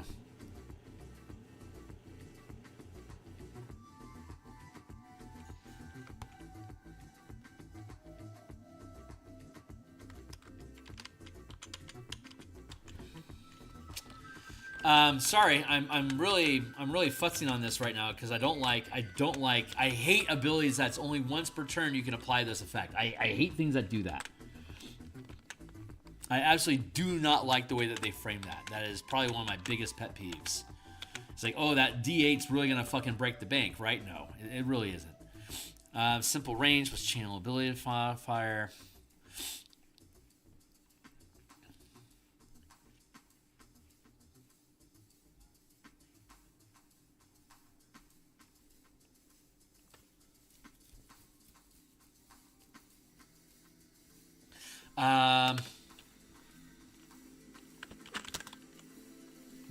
Hold on.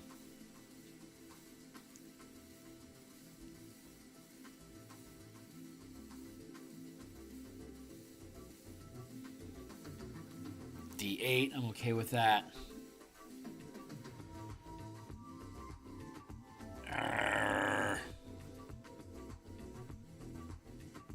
That's a D12. Let's do it like this. Let's do 2D8.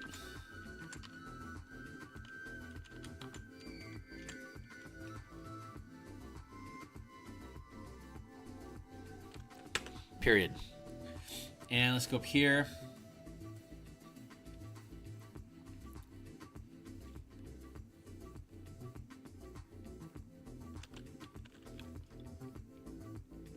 Nope, we're going to get rid of that. You can strike powers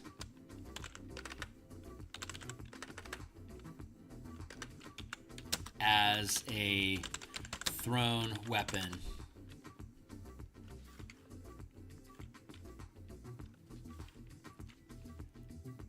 No, yeah, let's make it a D6. No, we were going to do, yeah, let's do 1d6. Plus channeling ability modifier, and then we're going to make it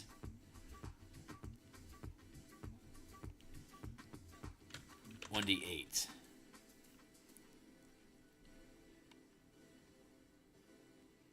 You can channel strike powers as a thrown weapon. You can channel simple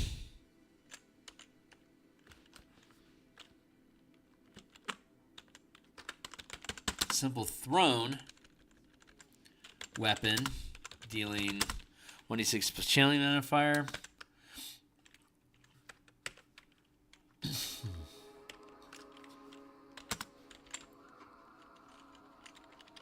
No, let's do that. Simple ranged weapon, dealing 1d6 plus channeling ability modifier.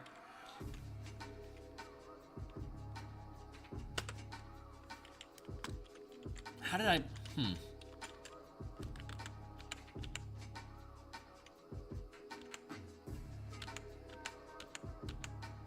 Hold on, I'm figuring this out. We'll get there. Simple range, D6.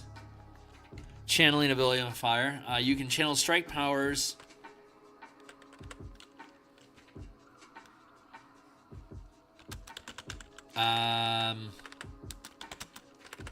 When you hit a creature within normal range. Normal range is 90 feet.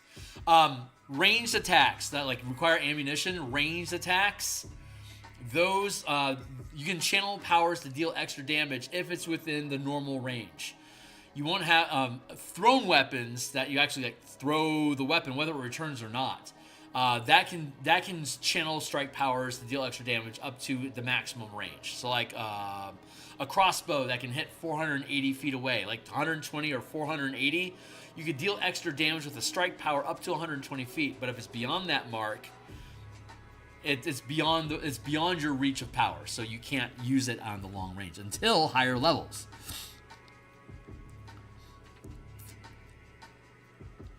Damage to your lightning launcher increases to D8.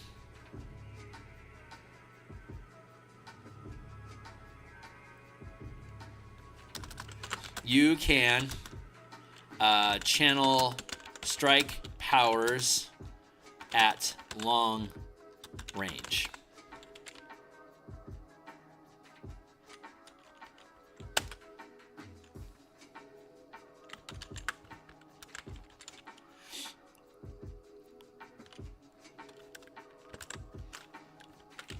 You can channel strike powers at long range using this weapon. And if a creature takes lightning damage,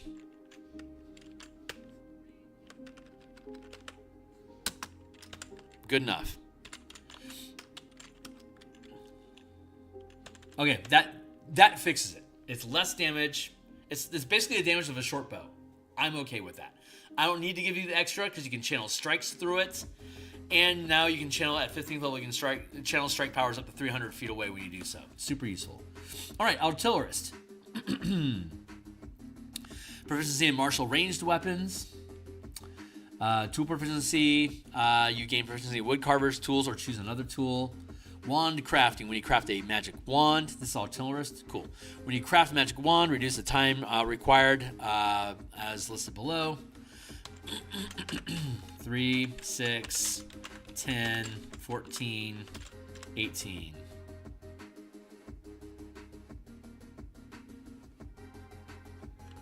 Three, 6, 10, 14, 18. Thank you. Artillerist. So, tools of trade, weapons, tools, wands. So you can craft wands. Common, it normally takes a week. It's reduced to a day. And that a common wand can be a cantrip or a first level spell. Uncommon can be second or third. Rare can be fourth or fifth. Very rare can be 6th and 7th. And legendary can be 8th and 9th. Artillerist spells, and of course, Wish is a 10th level spell in this system, so you don't get access to Wish wands. Cheers. Artillerist spells, again, you can cast these with any color magic. Shield, Thunder Wave, Scorching Ray, Shatter, Fireball, Wind Wall, Ice Storm, Wall of Fire, Cone of Cold, Wall of Force. I'm cool with those. Eldritch Cannon. Using wood carver or smith tools, you can create a tiny or small eldritch cannon construct that appears on a surface that can support you within 5 feet of you. It disappears if reduced to 0 hit points, and you can create a new one when you finish a long rest, or you can expend 2 mana to create a new one. If you do while another construct exists, the first disappears. Eldritch Cannon, AC 18, HP equals 5 times your Artificer level, immune to psychic and poison damage, and is poison condition. Mending Cantrip heals 2d6 hit points. Activate Cannon, bonus action while within 60 feet to order the cannon to use Flamethrower, Force Ballista, or Projector, and you can have it move up to 15 feet as part of the same bonus action. Flamethrower, 15-foot cone, deals 2 power dice of fire damage, which is a 2d6, then a 2d8, and at 17th, 2d10. Dex for half. Unattended flammable objects gain the burning condition, which is 1d4 per round until put out. Force Ballista, 120-foot range. 2 dice of force damage, and has the push mastery. So you get pushed 10 feet. Protector, 10-foot burst, grants all allies in range 1 power die plus your casting modifier temporary plus channeling ability modifier. Minimum +1.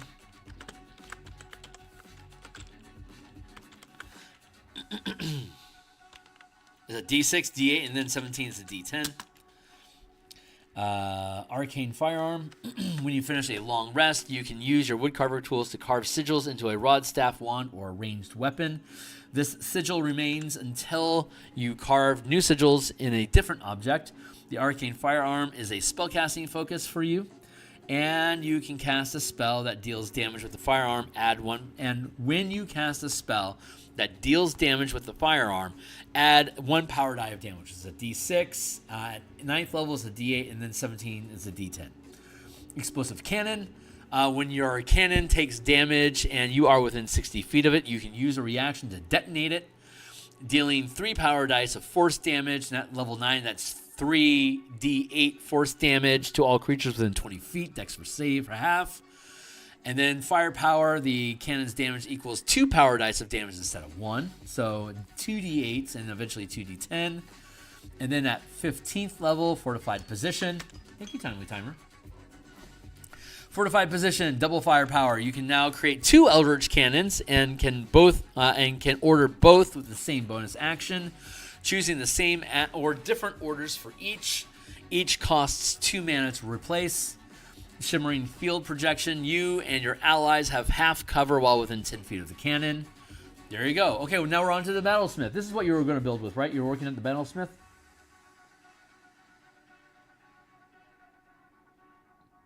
checking here.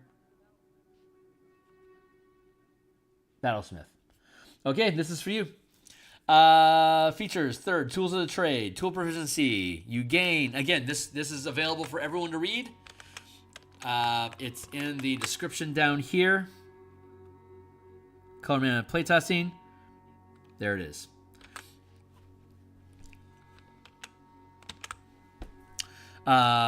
Smith's tools, or choose another one if you're already proficient.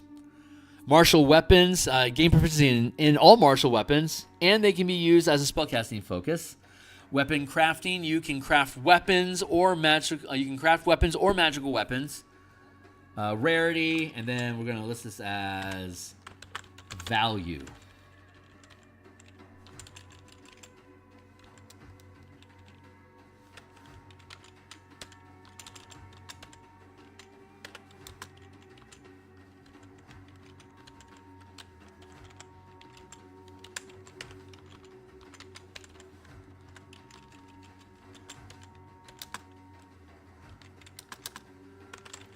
There.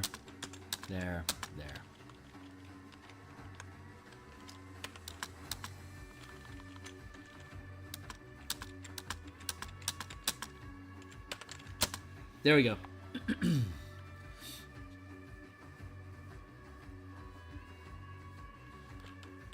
Rarity equals magic item tier. Value equals gold piece cost of item. Non-magical item.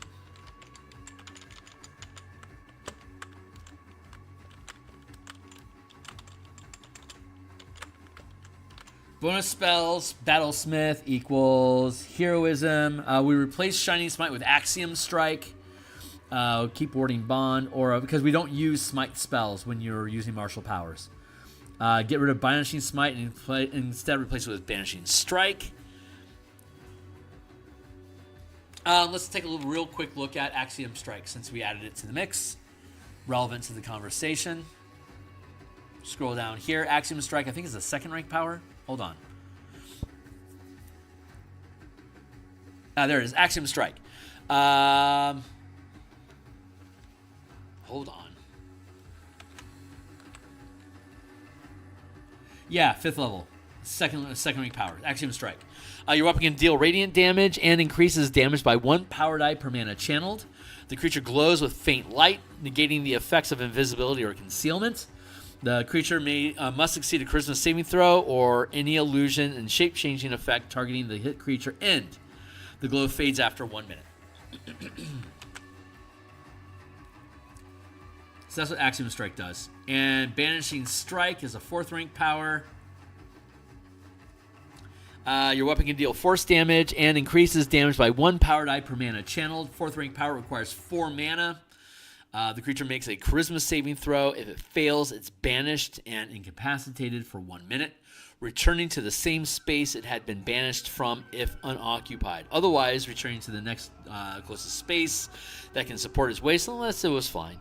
The creature makes a charisma saving throw at the end of each of its turns, ending the effect early if successful. There you go. So, those are our spells and powers. Battle ready.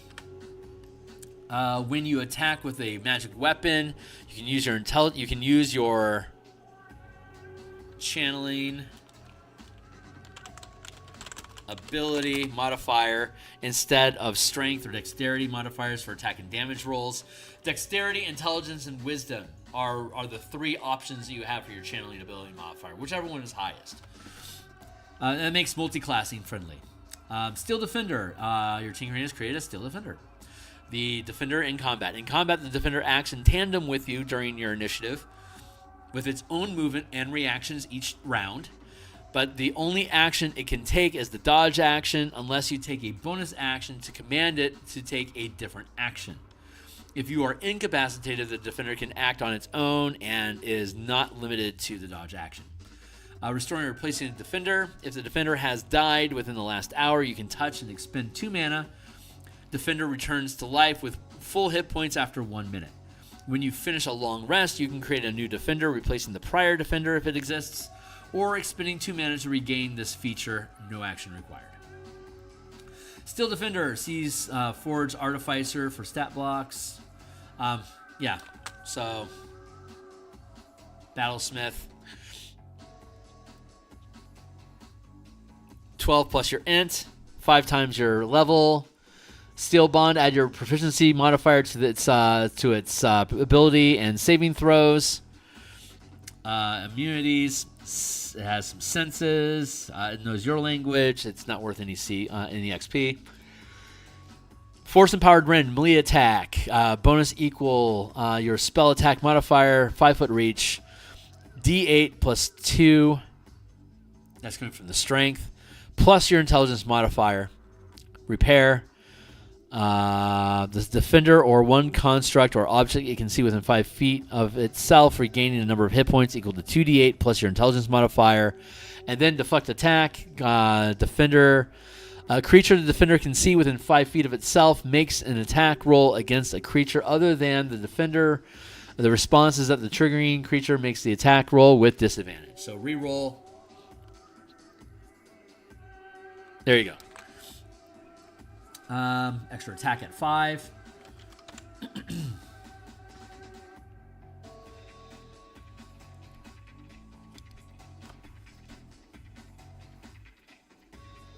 Arcane Jolt, 9. When your defender hits with an attack, or you do so with a magical weapon, you gain 2 temporary hit points that can be used to channel magical energy in one of the following ways. Destructive energy. The target takes 2 power dice of force damage. A creature or object up to 30 restorative energy. A creature or object within 30 feet of you is healed for 2 power dice of damage. You can use this feature a number of times equal to your intelligence modifier and regain all uses when you finish a long rest. When your defender hits with an attack, or you do so, you gain 2 temporary hit points, 2 temporary mana that can be used to channel magical energy in one of the following ways.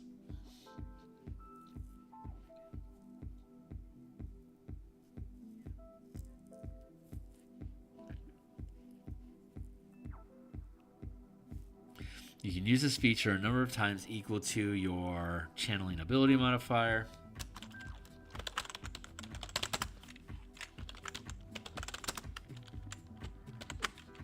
And you regain all uses when you finish a long rest. Or you can expend 2 mana, no action required, to regain a use of this feature.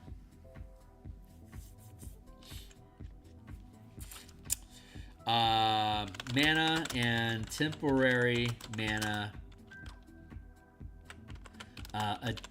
Additional mana can be expended to further increase this damage. The total amount of mana expended this way cannot exceed your max channel rank. So at 9th level, our max channel rank is 9. We get 2 points for free. We can spend an extra point to deal 3 dice instead of 2, which are d8s. And then at 17th level, we can do up to 5 mana. You get 2 for free, and then 5 mana total can be spent. 3 out of your own pocket, or by sacrificing like your bonus action to generate 3 points. At 17th level, you can then just dump into your critter.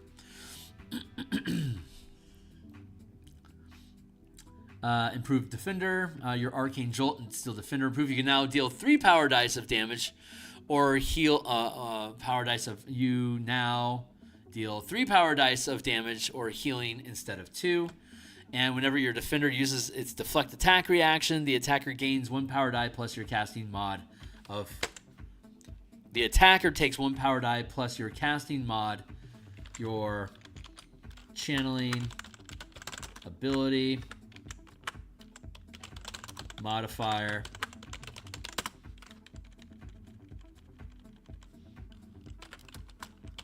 minimum +1 of force damage. There you go.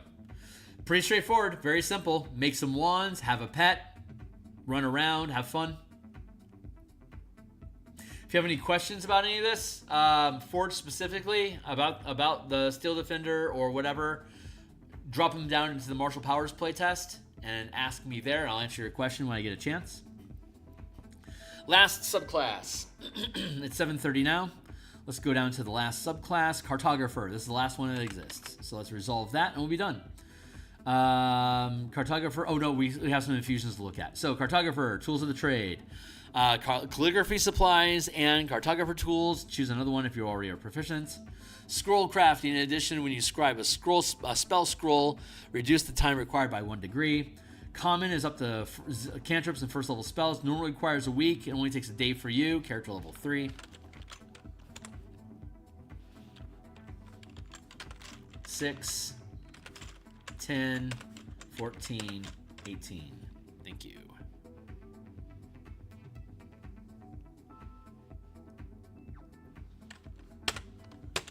Cartography spells. Fairy Fire, Guiding Bolt, Healing Word, Locate Object, Mind Spike, Call Lightning, Clairvoyance, Banishment, Locate Creatures, Scrying, Teleportation Circle. Good. Adventurer's Atlas. When you finish a long rest, you can choose a number of creatures that you can touch equal to 1 plus your channeling ability modifier.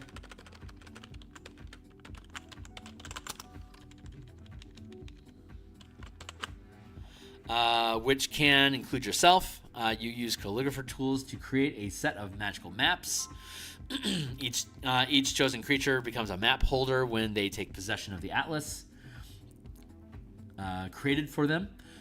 They need only carry the atlas on their body to benefit from their effects as detailed below. If you choose yourself to be one of the map holders, you can use your atlas as an arcane focus to cast your artificer spells. The map lasts until you die or until you use this feature again, at which point any existing maps created by this feature immediately vanish. While carrying their atlas, a map holder gains the following benefits. Awareness.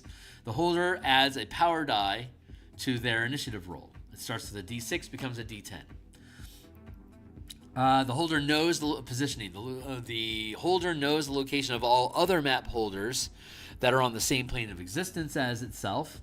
When casting a spell or creating an effect that requires being able to see the target, a map holder can target another map holder regardless of sight or cover, so long as the other map holder is still within range of the spell.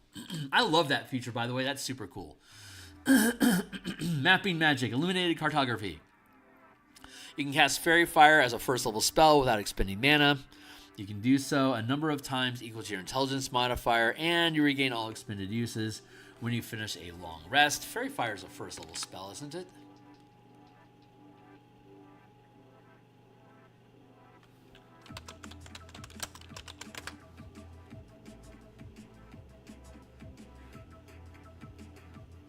First level, 1 minute, requires concentration.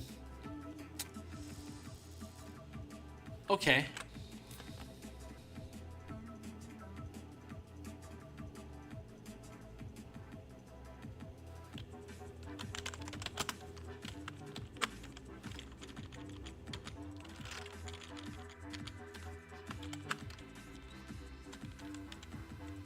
You can cast Fairy Fire as a cantrip. You can do so a number of times equal to, equal to your ability modifier, and you regain all expended uses when you finish a long rest.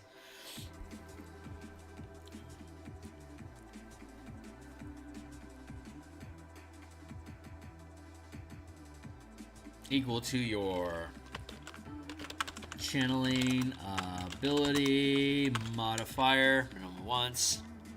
And you regain all expended uses when you finish a long rest.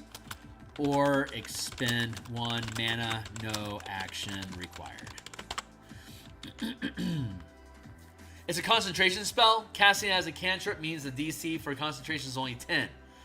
A first level spell has a DC of 11, 12, 13. A 10th level casting of a spell requires a concentration maintained of 20. And that's anytime that you make a saving throw or take damage, You're going to make your saving throw, and you're going to compare it to your concentration DC. Whether you succeeded the saving throw or not, it has to equal or exceed that DC. So a cantrip, if you're maintaining concentration on a cantrip level spell, 0 mana, didn't cost you any mana to spend, but you still have to concentrate on it, and as long as you roll a 10 or above on whatever saving throw you make, you'll be able to keep it up and running. So if I trip you, and you make a dex or strength save to keep your feet, that would count against your concentration. So concentration is very fragile in this system. But you get so much mana. It doesn't matter. Just cast the spell again. What it does is it prevents you from having consistent debuff and like area damage spells, which is what one of the biggest problems with concentration spells is that it really outscales what martials do. And it's relatively easy. And the way that D&D is currently designed is the only time you ever have to make a constitution check is if you take damage. There's very little risk to your character. So this takes that security in having stable casting away. It makes you have to pay attention to your positioning, your timing, but you can also load up on multiple spells. You can't have multiple instances of the same spell affect the same thing. You can have like 3 hold person spells going that are each targeting a different person, but you can't have like, say, 3 Spirit Guardian spells to do 6d8 damage to everybody. It's just one instance of the spell that affects that's active in an area at once. So you could cast Hallucinatory Terrain here and cast it over there as well and have both of those running, assuming you're a high enough level to channel that much mana at the same time. Like at 15th level, you can your max spell limit is 8 as a full caster. So you'd be able to have 8 levels worth of spells that you're concentrating on, but every time you make a saving throw or take damage, you have to roll at least an 18 on that save or you lose all of the spells. So high risk, high reward, high expenditure of mana if you're just going to dump it in and just go walking into battle, right? You're just going to lose it. Anyway, cast Fairy Fire as a cantrip. You can do so a number of times equal to your channeling ability modifier and regain all expended uses when you finish a long rest. Portal Jump. As on your turn, you can expend half your movement to teleport to an unoccupied space that you can see within 30 feet of yourself or within 5 feet of a map holder. You can expend half your movement to teleport within 30 feet of yourself or within 5 feet of a map holder. You can't use this benefit if your speed is 0. Fair enough. Guided Precision. When you cast a spell from your Cartographer spell list or hit a creature affected by your Fairy Fire with an attack roll, you can add your channeling ability modifier to the damage. In addition, taking damage doesn't disrupt concentration for your Fairy Fire. You still have to make saving throws, and it's still just a cantrip DC 10, but it still happens. Ingenious Movement. When you use your Flash of Genius, or you or a willing creature of your choice that you can see within 30 feet of yourself can teleport to up to 30 feet away to an unoccupied space that you can see as part of that same reaction. Wow. That's really good. Jesus, that's really good. Superior Atlas, Safe Haven. When a map holder is reduced to 0 hit points but not killed outright, that creature can destroy its Atlas.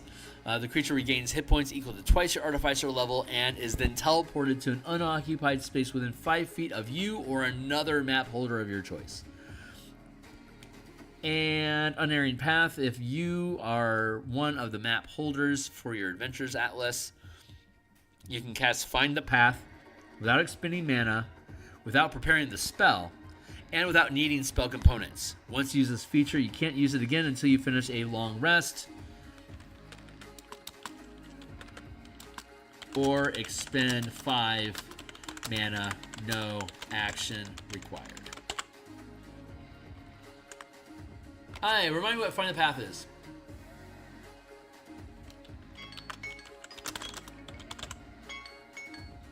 Thank you, Timely Timer. We're almost done. Oh, 6th level spell. You magically sense the most direct physical route to a location. Concentration for a day. You must be familiar with the location And the spell fails if you name a destination or another plane of existence. Excuse me. For the duration, as long as you are on the same plane of existence as the destination, you know how far it is and in which direction it lies. Whenever you face a choice of paths along the way, you know which path is the most direct. Actually, let's change this. You can cast Find the Path without expending mana, without preparing the spell, and without needing spell components. Once you use this feature again, you can't use it until you finish a long rest, period.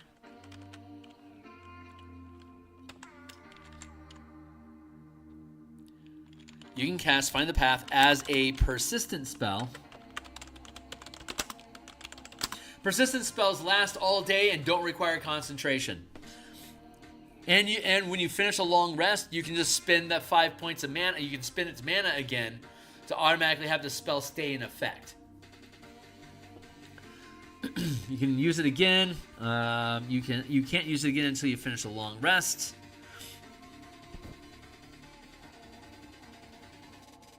Once you use this feature, you can't use it again until you finish a long rest. Period. Alternatively, when you finish a long rest, you can expend this feature to continue to... No, I don't need to do that. Because you're going to cast it, because if you want the same thing at the end of your long rest, you're just going to cast it again. There you go. It's not going to cost you any mana. It's free.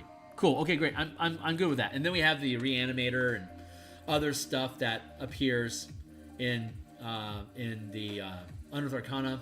But we're not going to go over that one right now because it's theoretical only right now. It might not actually ever get published, so we're not going to bother with it right now.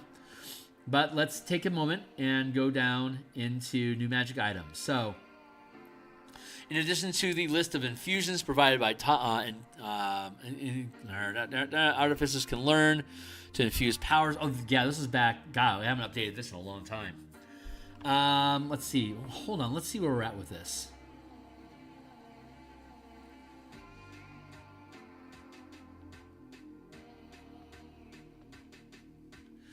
In addition to the list of... This is the new language. In addition to the list of magic items you can replicate as listed in the replicate magic item feature above, you can create the following items as well.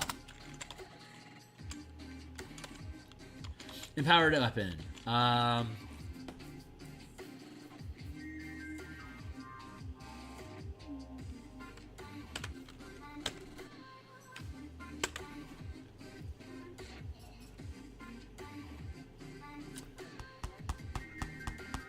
We don't need this anymore. I'm going to get rid of this. Because this is listed in the... oh, no. Wait, hold on. New magic items. You can replicate as a replicate magic item feature above. You can create the following items as well. Mana crystal. Empowered equipment. Spell trap. Spring trap kit.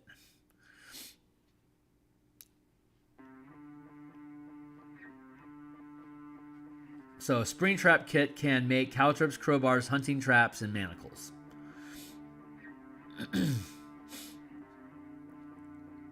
That's for spell traps.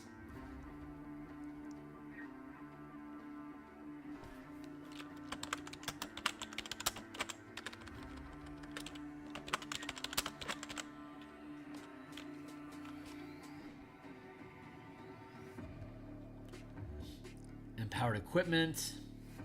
Mana crystal. All these things exist in the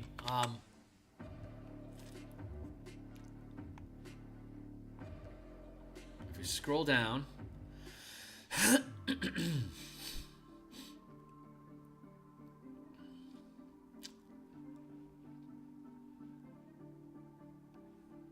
if we scroll way down,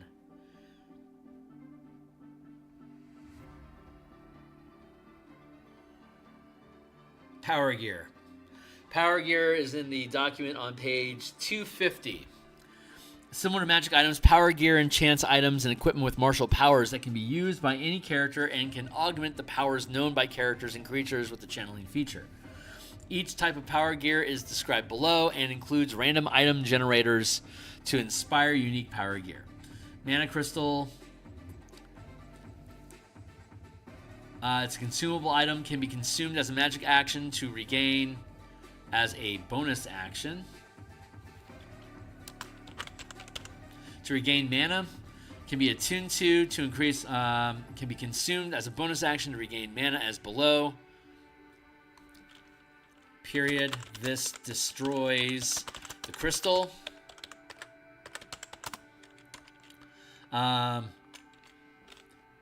Instead, you can attune to the crystal to increase your mana pool. The mana crystal is replenished when the creature attuned to it finishes a long rest or after 24 hours, whichever is first. The total amount of mana the crystal can provide is determined by the rarity of the crystal possessed. Common, uncommon, rare, very rare, legendary. If it's consumable, it's 1 mana, 2 mana, 3 mana, 4 mana, 5 mana. If you attune to it, it adds 2 mana to your mana pool, 3 mana, 4 mana, 5 mana, 6 mana. Unless the mana has been used in the past 24 hours, the crystal is always found with its full mana total. You can attune to multiple mana crystals in your possession. So this is just basically a mana battery. Just lets you get more shit. And then we have Power Gear, which is Power Gear is an item that is enchanted with feats and powers from the exploits, maneuvers, reaction strikes, and sustained disciplines, or meta powers, which can be used while attuned. If the item can be worn, it must be worn. If the item can't be worn, it must be held to use the item. The total number of powers and the maximum rank stored in the item is listed by the rarity of the table below. Each item stores an amount of mana listed by rarity on the table below, which can be expended to channel any combination of powers the item possesses until all the mana is expended. A creature with a channeling feature can expend mana in their own pool instead of the mana stored in the item up to your max channel limit, using that creature's power die based on its rank. And these powers can use temporary mana generated when you expend action economy as though you have prepared them. A creature without the channeling feature has a power die of D4 when using a power that rolls power dice. So your full casters roll D4s unless they've multi-classed. The item's mana is restored when the attuned creature finishes a long rest. Unless the item's mana has been expended in the last 24 hours, the Power Gear has all its mana when it's found. So rank 0 requires no mana, no focus points, it costs 1. So if it's a rank 0 power like weapon damage or a feat, it costs 1 mana. If it's a first rank power, it costs one building point. If it's a first rank power, if it provides 1 point of mana, if it provides a +1 bonus to something, it has a 2-point cost, a 2 building point cost. If it's a second rank power, or it generates 2 mana for free, or it's a second rank bonus to the attack damage rolls, it has a 3 builder point cost. If it's third rank, or has a +3 bonus, it's a 4 builder point. And if it's fourth rank power or generates 3 points of mana, it's 6 points. And if it generates 4 points of mana, it requires 7 builder points. So the rarity of a common magic item has 1 or 2 building points. Up to, let's say, 1 or 2. Uncommon is 3 or 4.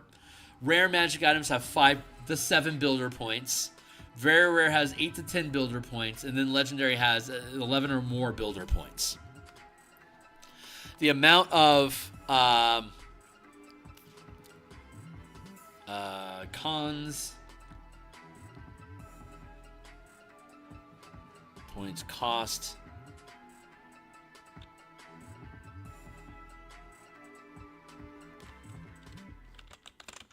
powers is the word I'm looking for.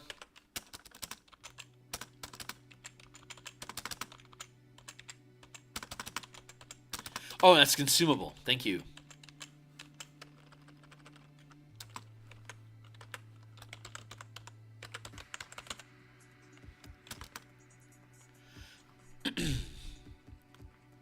So fixed cost and then consumable. It's anywhere from 100 gold to 250, 400 to 2200. So the base cost is 100 for 1 point for a common item. Uncommon minimum is 300 for 400 gold. That's the gold piece value. 400 or 2200 if it has 4 points. If it has 5 points, it's 4K, the base minimum for rare magic items. But 5 points is 16. 6 points is 16. 7 points is 28. 8 points, which is the minimum for a very rare item, is 40K. It's 90.5K to craft an item with 9 points, and it's 150K to craft an item with 11 points. Legendary magic items have 11 points. It's 200K for 11 points, plus it's 200K for every additional point after the 11th. So you can then build magic items, like Flame Tongue, for instance. It has the unique non-magical property, or it has the unique magical cantrip-like property of a bonus action allows you to create bright light 40 feet or dim light 40 feet beyond that. For 2 mana, we get a first rank power. For the 2 building point costs, we get a first rank power. In this instance, that first rank power is Flaming Strike. So if we look at Flaming Strike, that's a first rank strike power. Flaming Strike deals, your weapon can deal fire damage that increases damage by 1 power die per mana channeled. The creature is caught on fire, taking fire damage equal to the result of the highest power die rolled at the end of each of its turns until the fire is put out.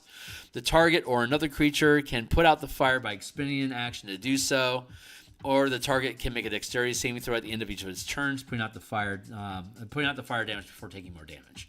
That's the Flaming Strike spell. So a Flame Blade sword, or Flame Tongue, which is a rare item. A rare item has at least 5 points. So the bright light effect is 1 builder point. For an extra 2 builder points, it has the Flaming Strike power. And for 3 builder points, it gets 2 mana for free. So while you're attuned, you can use the Flaming Strike power to generate 2 points of mana on hit, and it automatically deals 2d6 damage at first level, 2d8 damage at 8th level, and 2d10 damage at 17th level. Unless you're a full spellcaster with no channeling levels. If you have no channeling levels, it only ever does 2d4 extra flaming damage, and deals 1d4 flame damage for being on fire. So the Flame Tongue is 6 points, and a rare magic item can have 5 to 7 points. So this is literally the Flame Tongue, but it's been rebuilt to use martial powers. So when you use the Flame Tongue, you get 2 dice of damage, of fire damage, for free. But like at 17th level, you can channel at 17th level you can channel up to 5 mana and deal 5 dice of fire damage if you were to choose the Flaming Strike power. This gives you 2 dice for free. And so if you are 17th level using a Flame Tongue, you get 2 points for free, but the max channel limit is still 5. So you could spend 3 points of mana to deal up to 5 dice of damage, but it will give you 2 dice for free every time you use it. And as a 17th level channeler, it'd be 2 10-sided dice of damage that it would give you. And then you could choose to spend 3 more mana to deal 5d10 fire damage on top of the normal attack damage. So that's how power weapons work with this. Another one, Vicious Mockery. While attacking with this weapon, you can channel the Martial Strike power. That's a first rank power. That's 2 mana. And then for 3 mana, you gain 2 mana automatically. And the Martial Strike power has the unique property of increasing your power die by 1 size. So instead of doing a D6, it does a D8, and then it does a D10 at 9th level and a D12 at 17th level. That coincides with the extra 2d8 damage that the Vicious Weapon property does. Here, let's look at Vicious Weapon.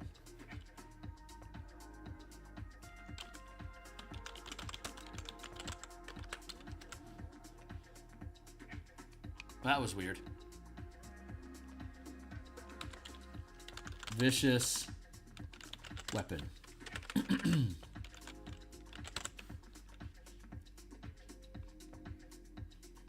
Waiting for it to come through. Yeah, you can use intelligence, either dexterity, intelligence, or wisdom. One of those three, you can use any of them. Intelligence, yes.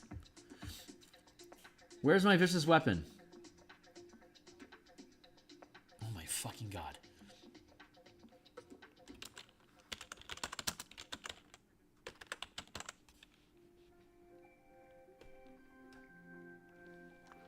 Gimme. That's viscous.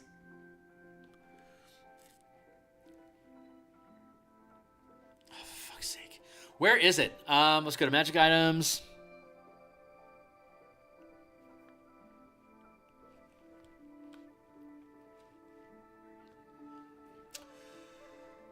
Waiting for this to update. Thank you. And we'll go with weapons.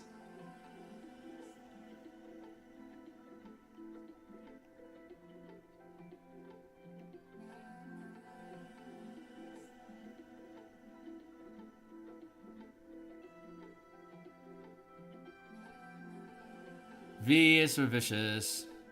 That's good enough for me.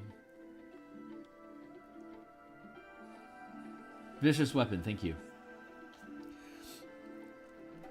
This magic weapon deals an extra 2d6 damage to any creature that it hits. This extra damage is of the same type as the weapon's normal damage. There you go. So the vicious, so the vicious weapon that we're offering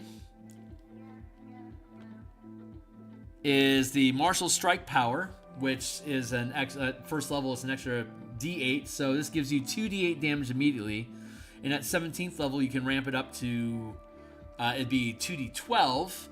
And then you can spend 3 of your own mana or generate mana by expending action economy to generate 3 mana, like your bonus action at 17th level gives you 3 mana. You would then be able to cap out the vicious weapon with 5 mana worth of damage. You see how that's working?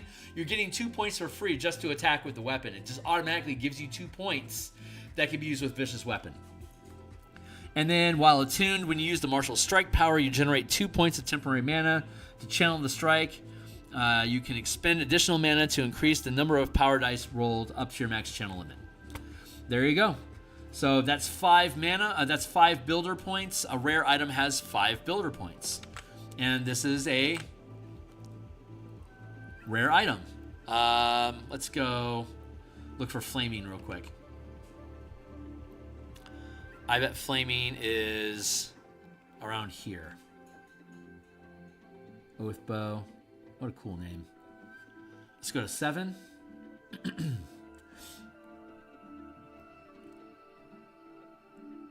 Flame Tongue, that's what it's called. Rare item, 5 to 7 points. While holding the item, bonus action to create light. And it does 2d6 fire damage, which is 2 mana for 3 points. And it has the Flaming Strike property. It has the Flaming Strike Mastery. The Flaming Strike Power, which is 2 points. That's a total of 6 points. So the Flame Tongue is within our budget for a rare item. You can break down almost every magic item this way in the game. So we artificers can create custom gear by selecting from powers that there you go. You can just select from powers. If you have the plans to build the item, you can do that. So like Flame Tongue, Vicious Weapon, there you go. We have the random weapon generator, rarity 1, 3, 5, 9, 17, uncommon 11 to 20. So levels 1, 3, 5, 7, 9, 11, 13, 15, 17, a level 19 character. The likelihood, determine the rarity of gear, roll a d12 on the table below. So at first level on a d12, 1 to 11 is going to be common. Otherwise, you can get an uncommon item. By 17th level on a roll of 1, it's common. Uncommon on a roll of 2. 3 to 5, it's a rare item. 6 to 8, it's very rare. And 9 to 12, it's a legendary item. And you could then build the item from this point value system here, this builder point system. power gear, power weapons, mana crystals. The power can be feats, exploits, maneuvers, reactions, sustained powers, feat, combat mastery, random weapon properties. We'll go into detail about this more at a later time. This is just a random table for generating magical gear. And we have some examples down here. But we technically don't have infusions on artificers. You're just replicating magic items. But because of that, we wanted to pay attention to these things. We don't need empowered weapons. New magic items. You can create empowered weapons and power gear as detailed further below. Each power you choose for equipment requires one of your magical plans to replicate. Now I can get rid of empowered weapons. I'm going to take, you know what I'm going to do? I'm going to take this whole block.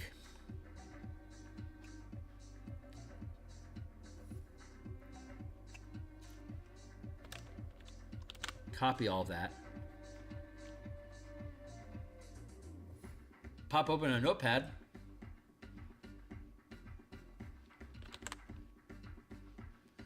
Oh. Paste it into place and hide that. I'm gonna keep that in case something happens and I need this stuff for some reason, but I don't think I do. You can create empowered weapons and power gear as detailed further below. Each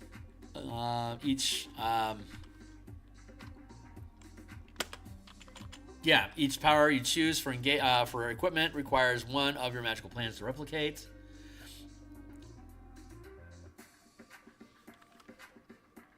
So I can get rid of that.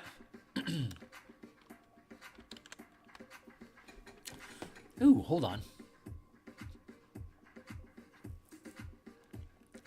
Item simple martial weapon. The infused weapon becomes magical, granting a bonus to attack and damage rolls determined by your artificer level.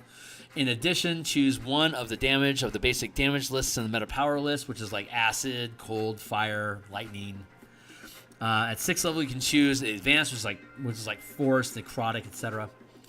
Moreover, choose one of the weapon property options below. The weapon gains the property if it doesn't already possess them. Light and finesse, heavy and reach, thrown. Alternatively, you can infuse the weapon with one combat mastery. The attuned creature can use this mastery. I'm going to keep that. And then new magic item, mana crystal. We talked about the below already. Infused items, empowered equipment. A weapon or item can carry or wield or wear. We already talked about artificer levels and then max rank encoded. You can encode an item with one power from the list of powers above, or an artificer spell. You do not have to have the spell. You don't have to have the power or spell prepared, and each chosen power or spell counts towards your total known magical plans. Your artificer level determines the maximum rank of power or level of a spell you can encode this way. 2, 6, 10, 14, 16, 2, 6, 10, 14, 18, 1, 2, 3, 4, 5. Bam. A power or spell encoded into an item this way requires the attuned creature to possess the object and provide the mana to use it, and to maintain concentration if it's a spell that requires it. You can use this infusion on a weapon that is infused with the empowered weapon infusion. You can use this.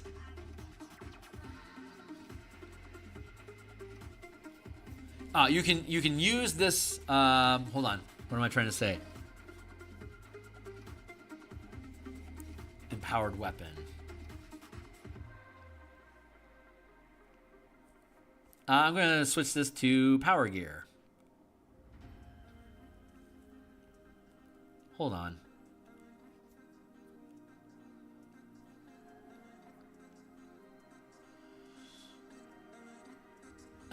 Empowered equipment.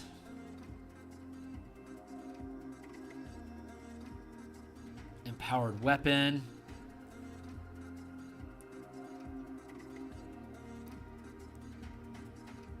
Okay, that tracks.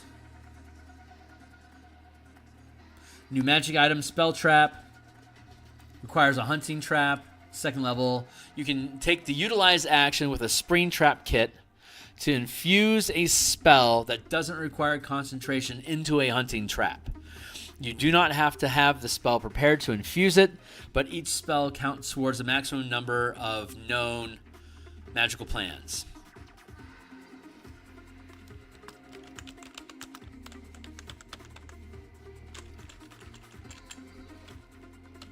You can have a number of infused traps at once equal to your max spell level gained as an artificer up to 5 at 17th. Holding an infused spell in a trap requires concentration. The DC is equal to 10. Hold on. Nope, we're going to get rid of that. Don't need that anymore. As a bonus action, you can throw the trap to an unoccupied 5-foot space on a surface that can support its weight within 20 feet of you as a bonus action. Within 20 feet of you. Period. Instead of the trap's normal effects, when a creature begins its turn or enters the space occupied by a trap, whether willingly or as part of forced movement, the trap triggers, targeting the creature occupying the space with the effect of the spell if it's a single target. Spells that have an area of effect originate from the space occupied by the trap, aimed in the direction from which the target, the creature entered the space. Triggering a spell this way does not damage the trap. Dismissing one or more traps is a free action during your turn or requires a reaction. If you lose concentration, all traps are dismissed. Okay, we don't have to worry about that because we're not maintaining concentration on traps anymore.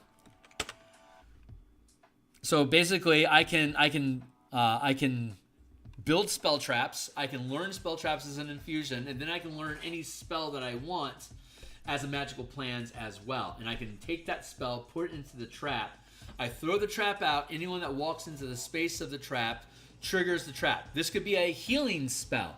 It could be a restoration spell. It could be an invisibility spell. It could be a fireball. Literally any spell or power that you know. It'll target the creature or use that trap as the center of the effect. But any spell that you have, you can pick it up as a prepared plan and now infuse that plan into the trap.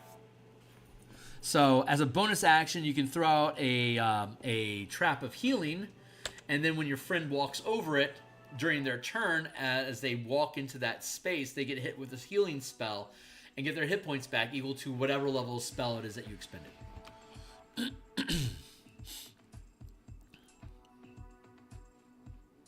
To infuse a spell that doesn't require concentration into a hunting trap. You do not have to have the spell prepared to infuse it, but each spell counts towards your maximum number of known magical plans. You have a number of infused spells at once equal to your max spell level gained as an artificer, and you must expend mana equal to the level of power or spell infused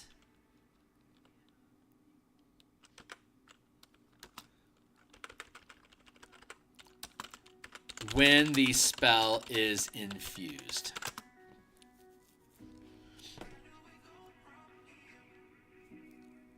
You do not have to have the spell prepared, the spell or power, the spell or power prepared to infuse it, but each spell